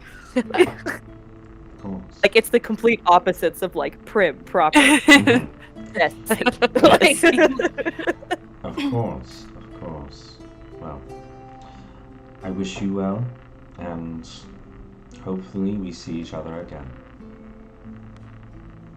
She's gonna reach out and grab her arm, and even though it's kind of wet, and at this point all of you can see too for the first time because she doesn't have her seashell necklace around her neck, that she's got ills around her neck. Ooh, hell yeah. And she's gonna offer a guidance just as like a minor thing, you know. She's gonna offer a guidance even though it goes away quick, just as like a show of faith sort of thing. And just same to Aw. you. May the waves be ever in your favor. May the waves be ever in your favor. I'm double checking real quick because I don't know if her class allows her guidance, so I'm double checking. oh no, oh well, it's fine. It was just for Oh. show. Anyway, it lasts for a minute, so it's not like Nasty. it's For not sure. like it's gonna do a big. She would thing. return the favor, but she does not have access to that spell. So, It's fine. but she nods her head and then makes her way. And then Deo, you see Azora as he makes his way over to you. He says, "What's Oh my god, how long, hi! That was a cat, sorry. Hello. This cat just jumps on her sometimes. Yeah. I gotta ask because it's been boggling my mind. Yeah? How old are you?" 15. Why? Got a problem? How old are you? I'm 31. I mean, I'm only half. Yeah. You, oh, well. safe Yeah, look, journey, I get what you're guess. thinking, man. I come from Akros. I got it covered. I'm sure you It's got gonna the, be fine. I'm sure you got the skills to match, but I just didn't expect to see a 15-year-old on this journey. Sure. Yeah. Alright. Well, we'll just see who gets there first, man. And he kind of looks at you for a second. He says, "Yeah, we'll see." And he makes his way to the ship. 2 enemies down, so many more to make. Deo just has a book of enemies, and everything just starts with "How old are you?" Yes. Marvelous. So, you guys board the ship? Yeah. Hell. Pixie like saddles up next to Mimi and is like, "I'm so excited! Rode really likes my story that I gave her, and I can't wait. Cause once I get the critique from that, I can be even better when I write your memoir." Well, I am certain that she will love it. About that, you specialize in romance, correct? Well, here's the thing. I like to think that I both do writing as a hobbyist and as a bard. So my writing is more so just for me. And then when I visit major cities, that's when I kind of verbally share the stories to passersby. But I can always combine the two if there's a specific sort of hero's retelling that you would like in writing versus just words. Well, I have something that I think you might be interested in. I've never shown this to anyone before, but I'd love to see what you can do with it. It doesn't you can make OCs, if you will. Yeah, I'm really good at that. But and I'm gonna pull out my letter. I do want this back. It's very important. And I'm gonna hand you a letter I received years ago, and it's kind of a fan letter, but it's a letter from a secret admirer. And it's a love letter to Mora. Pixie opens it, like, really quickly scans through it, and you see her eyes go big. She folds it up. I can work with this. And she keeps kind of going up to the dock, to the ship. Don't tell anyone again. Oh, no. It's just you and me. Appreciate it. Oh, sorry. Yeah.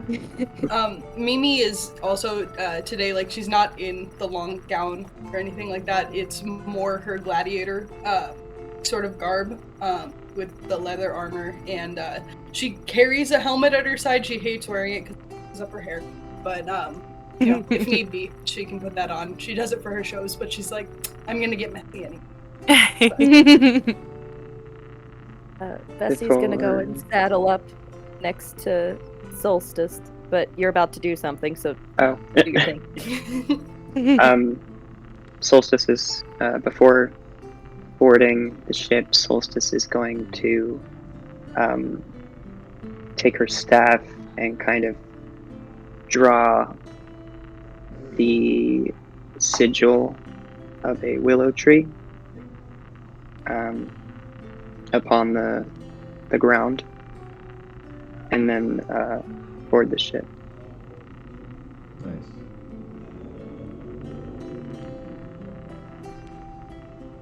While we're walking, is there any way I can catch Vessi on her way up? Sure, yeah, I would say following behind Vessi. That almost came out my nose! I haven't even done anything yet! I know!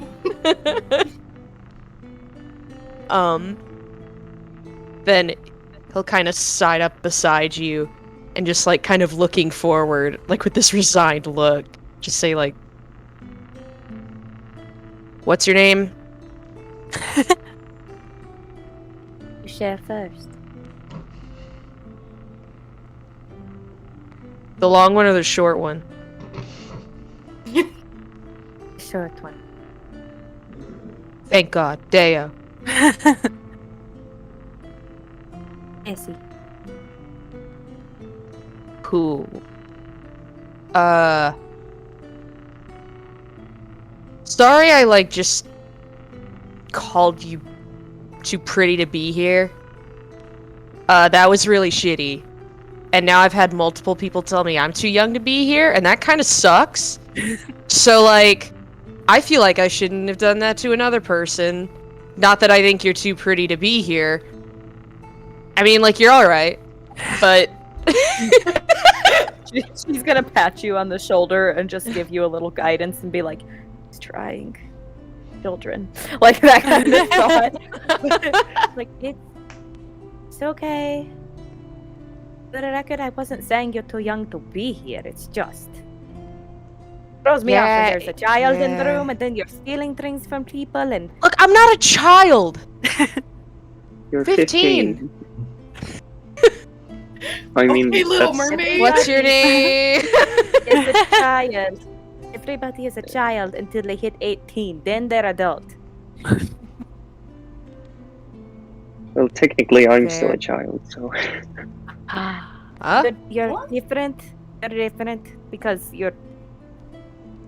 Let me pick on the child, okay? Not a child. Everything is going to be fine. We may butt heads every now and then. It seems like going to be a normal thing for us. But Oh, no, I'm still totally mad at you for making a fool of me in front of the coolest guy I've ever seen. which guy was it the tall shirtless guy? Or was it the other one? Which No, guy the was guy it? we're working for. Oh, Mr. Stormmane. What? there was 3 men at the table, and then you. And? You just said the man. I don't know which one you were talking about. Now I do, but... Oh, so you're saying that I'm one of the coolest men you've ever seen? No. Listen, I said there were 3 men at the table and then you. Yeah, and I think that's still part of it.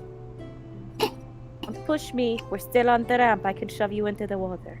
Oh yeah, sure, if you can touch first. Can't I'm catch actually me. going to. I'm actually gonna like... Yes. Okay. Can he swim? Yes. I don't know. I can't swim. Can I? He's the Can I equivalent of shape- like a 15-year-old Rambo. Can I shape Just an milk idiot. behind Deo and freeze it? Absolutely. As the hip check goes in, you freeze the water right before Deo so that he doesn't splash through, but instead just slam onto the ground of ice. Oh no, I didn't. Oh. Try to. I meant Trying to freeze kill this some child. water on the plank so Oh. that Deo slips into the water.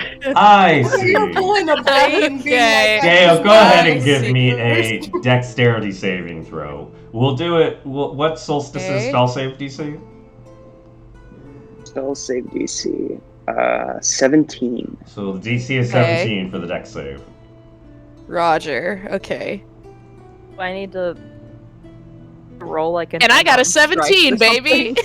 I think Deo, as the ice, as Deo gets pushed and the ice is slipped, Deo, you're able to capture footing and keep it there, and are able to hold firm. Do a front flip. You almost. You know, And your name is? you don't. Not really important right now, but I feel like you shouldn't talk yourself up much. Could get in trouble sometimes. I have every right to. I'm from My mom said I'm Macros. awesome. I'm the best. No. Doesn't matter where you come from. It matters who you are. Yeah, and I'm a Croat. You're really missing the point here. You know what? I'm just gonna walk away from you. You all. I'll look back at Vessi and be like, "You hang out with her? It's pretty cool when you get to know her. She never told me your name." Well, I don't know if she trusts you with it yet. Because all you've done is try to attack our best friend. I didn't try to attack anybody. What are you talking about? She froze the water under me. You pushed me, actually. Hold on. I want you, that's all. And she's gonna Can I, like, walk up briskly Walk onto up the... behind Deo and like just as he's like, listen, I didn't do anything. You're I'm just gonna grab the back of his shirt, and since like there's ice underneath him, he's just gonna slide. Mimi, are you kidding me? God. No, actually, no, not the back of his shirt. chat. I'm grabbing his ear. Ow! So. For our chat, gonna need I to said behave this yourself. earlier, and I'm still picturing it as Deo. Just a little guy. Little guy. Yeah. Just a little guy. You. He's gonna be that crying cat eventually. Why is everyone so mean to me? So, you all make your way. You head up through onto the ship, and if you look Cat's still here. underneath the ship, where the sort of hammocks and everything that you guys will be saying, it's not as elegant on this ship in terms of like the bedding and stuff like that. Now it's going to be roughen and toughen on hammocks for the journey ahead. Boy. But you do see where in place where you would normally see several sailors who would be rowing for these ships, you instead see a long series of gears and metal, bronze attachments, all each at each ends of the rows. And Tior sort of at the top where he can, there's sort of like this gear mechanism of levers that he can use to, as he looks at all of you out from the ship, and he just says, Let us set sail for the journey ahead. as he hits one of the levers, and the rowing begins, setting off into the Siren Sea. You make your way out of the Melitese Harbor, past the two statues at the gate, and make your way out towards the sea. Tior looks at Ellie and says, Now, we have a couple of options as to where we could start first. First things first, we could head to the Isle of Sithos. That is the most populated island within the Draka Isles. We might have a good standing to get there. We could head also to the island of... Where's my notes? It was here, I promise. Well, here, I'll give you a second while you're looking for your notes. Vesi's Yes. gonna stand at the very edge of the ship, like far out, like basically like where, like on a standard pirate ship, a mermaid would be and all that kind of stuff. She's gonna stand out there and just start giving like a very solid prayer to Thassa. That's a little wonky, it's kind of just like, Make sure that everybody gets there safely. Like you control the waves, so like it's really kind of up to you if we get there safely or not, if you know what I'm saying. But also, like, we're gonna try not to get into danger, but like if we do, just help us, okay? Okay, like that's the whole prayer. It's just her going like, yeah. Like, Nice. Please. Nice. We love to see it. He looks and he says, we could make our way to the island of Himoi, where Krylos the Uncharted lies. They are a map maker trying to map every island within the Draka Isle. An impossible task, but certainly one that they deem fit. And we could also head to the Isle of Leotha, where I knew a resident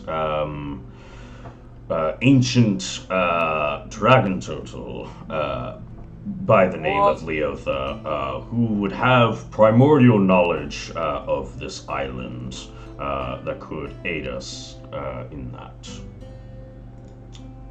I'll lean over to Dragon Mimi. turtles are the coolest shit. I'm so sorry. Yeah, no, Deo will immediately know over and be like, so we're going to the dragon turtle, right? I mean, I'm sure that would be quite interesting. And Oh I, my like, god, kinda look dragon at- turtle. I look over at Epix and be like, I mean, something for your stories. Yo, a pixie, dragon turtle, right?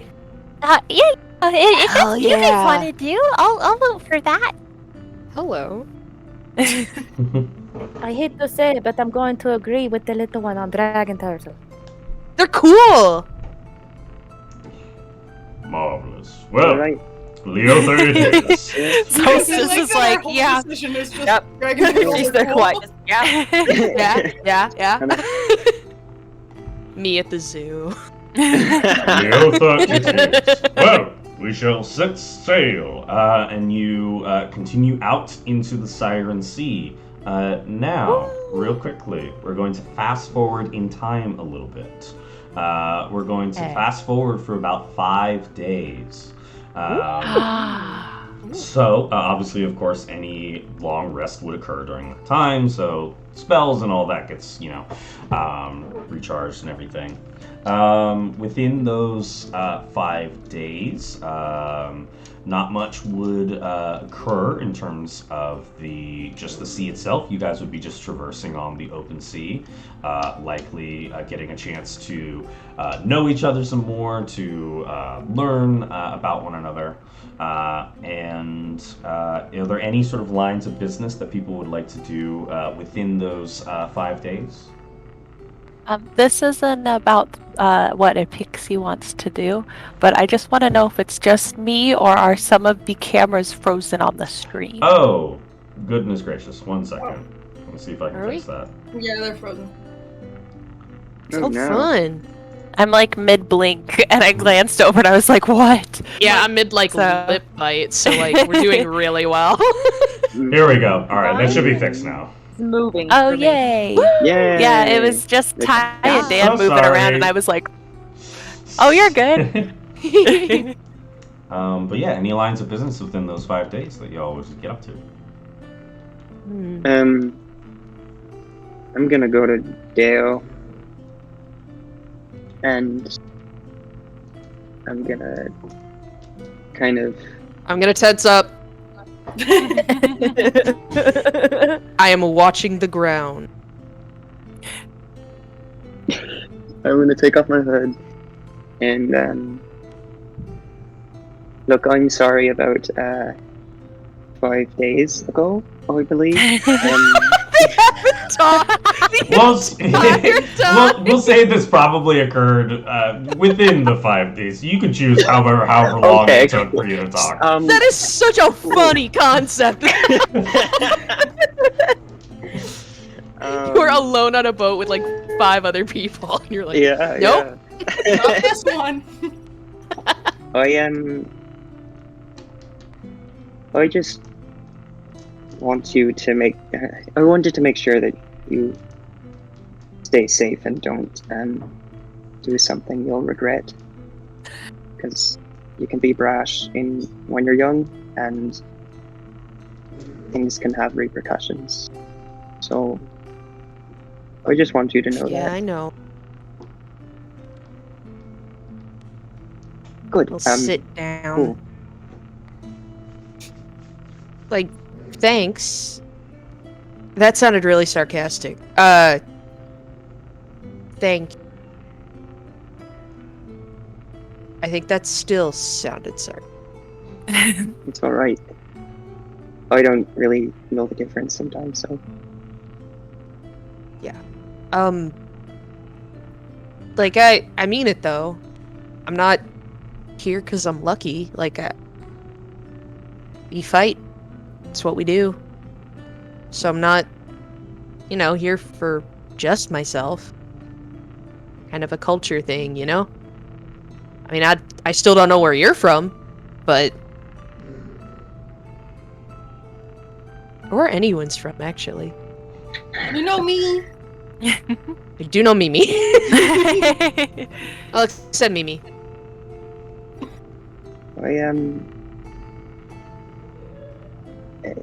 You probably wouldn't know where it is if I told you, so I don't think it really. I shouldn't bore you with it. Try me. My mom likes history. I'm from a place called the Feywild. Shut up. What? No, why would I do that? Wait, your sarcasm. You were being sarcastic. Wait, no. Like the... Or it's just something like they just call it that? Is there another Feywild? I'm not quite. I mean, no. Deo, you're welcome to make a history check if you would like. Sure. It's so bad, I was just comfy to say, no, I don't know anything. Oh, never mind. That's not as bad as I thought. That's a 17. I think you probably have heard of it as sort of like another realm, but you only know the sort of singular entrance exists within Skull of Vale. So you would know that there's only one entrance there, and it stems from Skull of Vale. Dang. Give me. Why are you Sure. stealing pins? Wait, are you like... Are you like a fairy? Like a fairy person? Not Like really. you have magic or something? Well, yeah, I have magic, but Prove it. I use shape milk. With the freely available milk and Yeah. surrounding.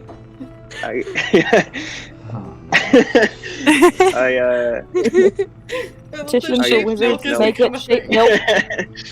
And I create a I mean- little puddle of ice right by Frozen right by your milk. feet, Theo. Yeah, just like move his feet real quick.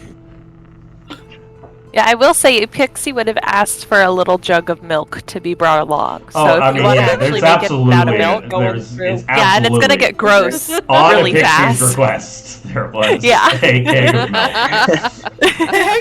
Okay, Is yeah. the Pixie around? That's me at people's Yeah, houses, she's- honestly. She'd be around. She's probably relatively close by. I got milk. Chilling with writing something. Pixie, do you have any milk? Oh, yeah, hold on. And she like pulls out a little like cup and she goes over to the milk keg and like opens the little spigot to fill up her cup. Here you go, you can use my cup. You see Tior on the back and says, "Oh, good, we have somebody using it. We need to use that." I use shape milk. And I create a willow tree, and I let it fall into the cup and hand it back to the Pixie. Ta-da! And, what does that mean? That's like, here it is, golly wolly. Yeah, like Ta-da. presenting. Yeah. Be Surprise! amazed. Are you impressed? Yeah. Oh yeah. So I guess in short, yeah, I am. I do. I am. Yes. Magic. Jeez, I now leave sipping my Now milk. I do feel like a little unprepared. No, you're not. Oh, magic and Mimi is buff as shit. I'm gonna place my hand on your shoulder, on Dale's shoulder. I tense. I make the I look on ice. the I'm gonna give you guidance. Double guided. Aww. Yeah, I think if it's okay. What did you do to me? Sorry, I didn't mean to scare you. I just wanted to say that I think you're strong and you're good and that you're going to be okay, even though you don't feel ready. I just want you to be okay.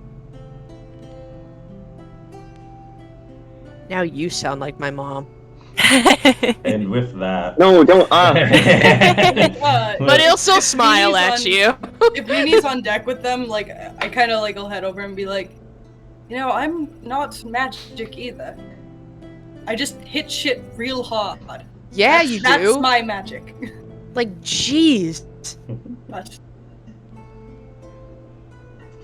everyone's got something a little magic. truly. You gotta find what that is about you. Wonderful. Jeez, I hope so. I don't want anything to do with magic, man. Wonderful. Stuff's crazy. Just milk. Any the milk is fine. About Can that be the name of our like No. party? Is just milk? Just milk? Just milk. Got Too milk. good. Honestly, new sticker for chat: shape milk. Shape milk, milk. truly. So, any other lines of business before these days conclude? Yeah, over all 5 days, Fessie's gonna make tiny efforts to be nicer to Deo. There's also very much like it's turning into like the big sister dynamic Mm-hmm. of like I will harass you, but it's lovingly kind of. He's thing. gonna do his best to make it seem like he hates that. She's gonna keep doing it regardless, but she also wants to spend a little bit of time one night, like as like the sun's going down or something, like at like a good point at night, and she's gonna go to a pixie and gonna be like, So when we catch up with the others, big guy that you like, kind of go up and be like, oh, and like lean a little bit, be like, how was your trip? And like really like kind of, you know, like work it.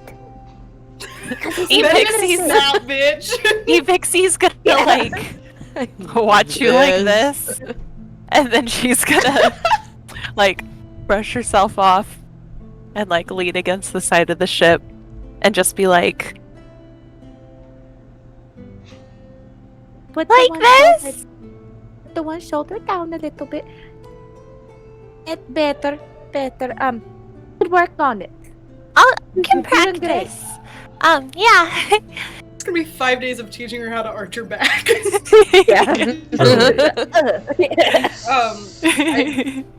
Yeah, Like well, the- because Bessie's much taller than you, and she's very curvy, so she's just like trying to show you how to do things. And I just like to think of Pixie's just kind of going like, he. yeah. Yeah. It's that TikTok that's like, raise your eyebrows, squint your eyes, smile, drop your smile, wink. Like, I'll say I want to catch up with a pixie like on the first day and be like, I do need that letter. Oh, yes. And she digs to like the bottom of her parchment bag because she wanted to keep it real secret, and she pulls it out. I've already got notes. I'm gonna change names, change descriptions a little bit, so it's not revealing who the true person is. And by that she means like instead of Mimi, it will be like Nini, and instead of Mora, it will be Nora. But she's like, Thank you for the inspiration, and I will be working on this really hard. Don't you worry. I appreciate it. And, so she'll take the letter and kind of like a little too ceremoniously like hold it and put it back in her satchel. And then I do want to find Bessie. Yeah, go for it. And like if it's as long as it's just me and Bessie, and be like, hey, so you're a fan? Yeah, well, I just have two brothers that do all this kind of stuff.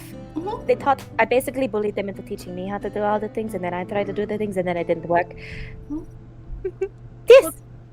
That's, I mean, I Sorry if I hope freak I you don't. out, I get excited. Oh, it's totally fine. You haven't noticed I'm up at 6 a.m. every morning because I have lots of energy. I hope I didn't disappoint. I know I'm not ferocious all the time. No, it's, the new personality, even though you don't show it out in public, like, it's growing on me. No, And I it's good. I'm gonna reach out to take your hand. And You feel just like it's gonna basically just be like a and I'm gonna pull it toward me, and like I'm a gonna weird bite your, hold. I'm gonna bite your wrist. Happy? So you have just like two little like tusk marks. I'll take it. And if It's anybody like an asks, I will autograph. tell them that it was you and not the vampire. I mean, they're kind of on the wrong side to be a vampire. But granted, I mean, they don't know what angle. reverse vampire. Yeah, but I don't like cutting people willy nilly because that can get infected. Down. Granted, I Why did you- just bite you. But We're surrounded by the sea. It's got all the salt in the water. It'll be fine. And also, I heal. I know how to take care of all these things. and I mean, It'll be alright. if you need a sparring partner, I'd be happy to work with you on your phone.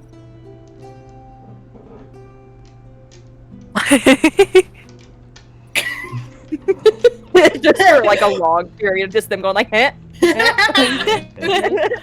I was waiting for Bessie to just immediately like sucker punch me and be like, okay, we're doing this now. Well done. Dude, with my strength mod, you do not want me. My unarmed strikes are insane. Insane. Well, no, I'm right up with you. So I'm only a few points under yours. So I'm right up with you. That's valid. But yeah, I mean, if it's something you're interested in, I'd be happy to spar with you. I think it would be fun regardless. Always could use something good to get the energy out of me more on the ship. What else are we going to do? And if you feel like punching the little one, come punch me. I won't. We'll see what the situation is, and if he deserves it, then he'll get it. Otherwise, I won't punch you. I'll just find like a wall. Okay, Kyle. I'll paint like a little red figure on it and just. Excellent. Get him a little damn it doll, but of A little doll with tiny horse and a tail. Fantastic. Can we make that merch? Can we make that our first merch? Yeah. Can we make that our first merch is tiny Deo dolls? It's a damn it doll, but it's a Deo damn it doll. It has a string you can pull on the back of it that says, "What's your age?" Yeah. How old are you? Oh man, that's too good. Oh, so 5 days continues on, and night descends. I want to ask, who would be sleeping on the top deck of the ship, and then who would be sleeping on the bottom deck of the ship? I'm curled up in a hammock. Okay. I Bottom deck? assume below the deck. Mhm. Yeah. What's the difference other than just top and The bottom has hammocks. The top deck, you would find a spot and lay down and sleep. Okay. Is there Cool sleeping on top deck. fire There's in not. the lower deck? Okay. Can I go to the crow's nest? Absolutely. Oh my god! Ooh. Yes. I'm gonna sleep there. Perfect. Awesome. She's gonna sleep on the top, so that she can hear the waves. Mhm. But like, she's not gonna just find a corner and cuddle. Like every morning, somehow she has a pillow and a blanket, and you don't know where they keep going or where they're coming from. But every morning, she's like, If Pixie's the only one on the lower deck, she's tied like 3 hammocks together and kind of done like rudimentary stitching to make a really long hammock, and she's just like starfished out in the middle of it. Way just to like go. king-sized hammock for this little satyr. Love it. Truly marvelous. Yeah, I'll sleep below deck, but not do any of that. I'm just gonna kind of sit and watch her do that, just kind of like.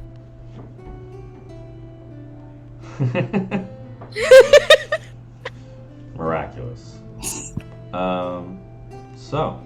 And Tior, he also is sailing through the night, so he kind of like sleeps during the day and sort of sails at night. So, as this all happens and you all drift, Solstice, you normally trance, correct? Yes. I would ask, do you think Solstice dreams? Yes. One dream. Well, this night, you have a different dream. You awake rather sort of lucid, and you peer out, and what you see before you is a resplendent waterfall. And you look to your right and see the waterfall extending outwards almost infinitely. You look to your left and it extends infinitely. Do you walk forward to look over the edge of the waterfall? Yes. You walk forward and you see what you hope to see, either the crashing lake below or a crashing ocean. You instead see nothing but darkness. And you look over, hoping to find anything, and nothing seems to appear. And as you look over and see, you notice that there are 2 stars that emerge within the darkness.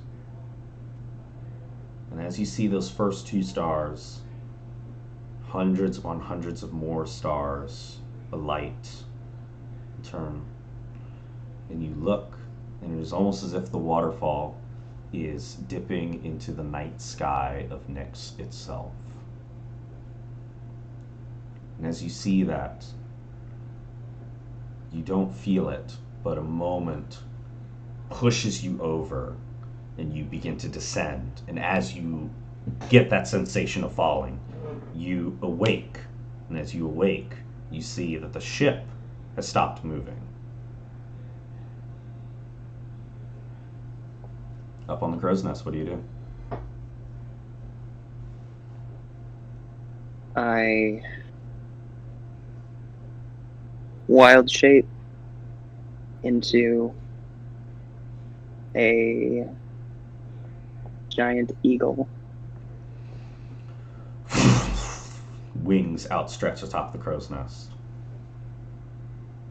And I take to the skies to survey why the ship has stopped. You survey, and you see Tior is standing at where the bow of the ship, of the driving, where he could maneuver the ship via the levers, and he is standing there completely still. Does he seem to be under a trance? Give me an insight.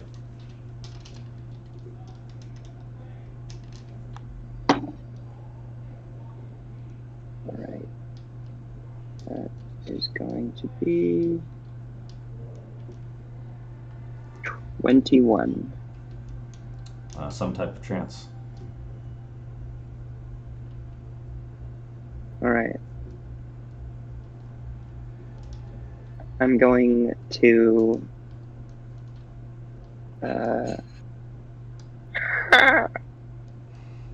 like do it. Loud scream. Yeah, like Yeah. really shrill to wake everyone up, hopefully. Everyone awakes. And I fly down and perch right in front of him. You perch right in front of him, and you can see that Tior's eyes are completely glazed over, and complete, almost, you can see just the whites of his eyes. Alright. I do not have Dispel Magic, which is a bummer. Oh no! I do. I'm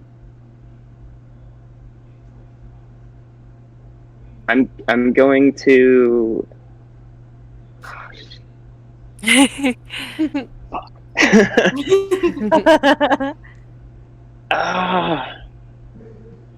I am going to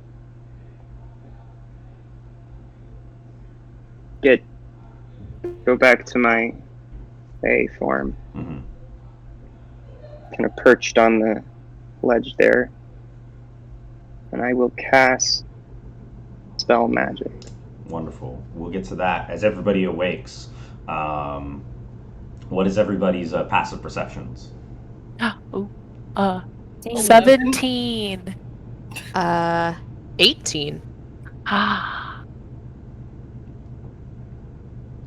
Vessi? 18. Woo! Mimi? Look at us. 11.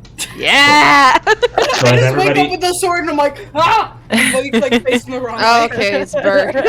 So, as you all awake, Vessi and Deo. Deo, you... Even though you're on the bottom deck, correct? As you're sort of walking up, you notice that the ship is stopped moving. But as you're looking out, you can see sort of like to where the rows are, there are some slight windows that you can kind of see out perched. And as you're walking, you can see that there are ripples that have moved past the window. And Vessi, as you look out into the ocean, you see only for but a moment a massive red fin uncurl itself and dip back into the water. Oh no. He's gonna immediately start yelling out, just basically like what she saw. Just, there's a thing in the water. We need to be prepared. Everybody up. Like, It's the ocean. There's lots of things in the water. It was like 10 times bigger than you, Dale. Just get up. Solstice. So are a lot of things. We're yelling from top deck, bottom deck. You cast Dispel Magic. Top and bottom of the stairs. I do. I want you to now go ahead and make an ability check. And you're going to use your spellcasting modifier, whatever your spellcasting ability is. And I'll tell you the DC is 19.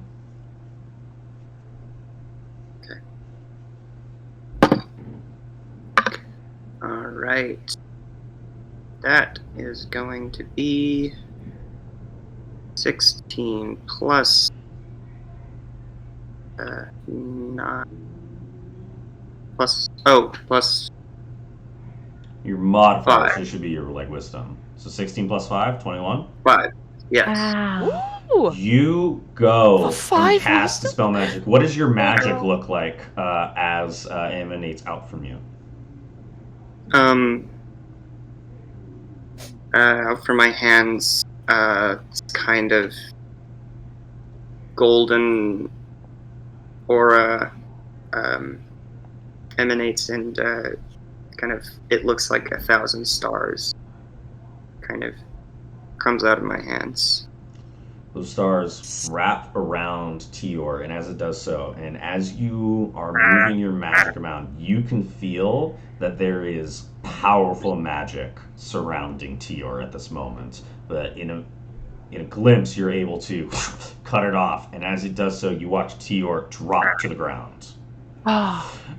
Once that happens, you all then see the water sort of gets like whiter and whiter on one end of the ship, and as it does so, bursting out on one side is a gargantuan sea serpent that rises out of the ocean and roars at all of you. And that is where we're going to end tonight's session. Is he freaking okay?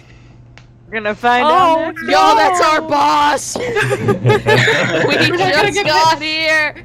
Who's gonna pay us? I'm not worried about that. Oh, the other guy, it's his place now. I was just thinking that. Char? Or, Yeah. what's his name? I keep thinking it's Charles, but I know it's not. Charizard? Chares. Chares, congrats to Chares, him. yes. Sad for everything else, but good for him. God.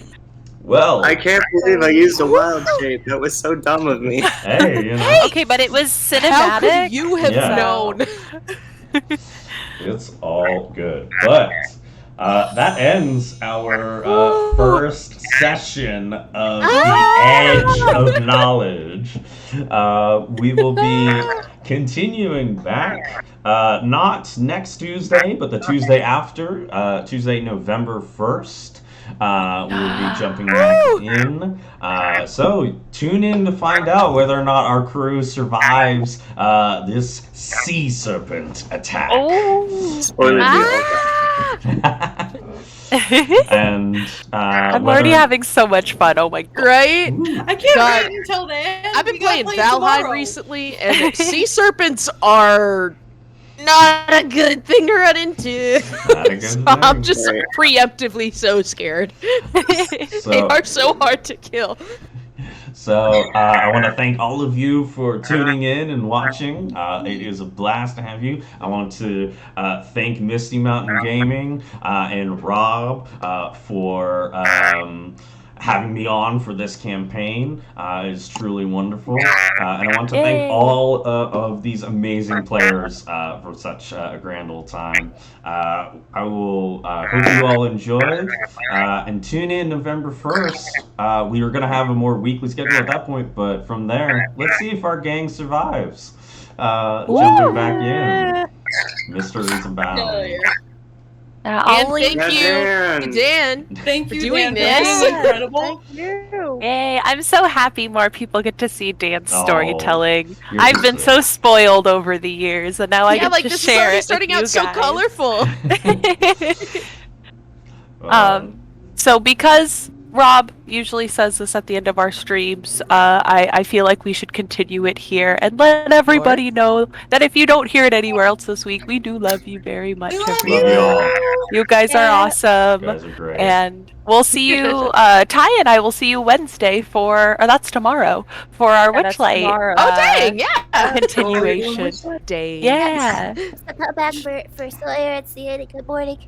Yeah, good morning, Feywild. Yes. Here we go. Tune in.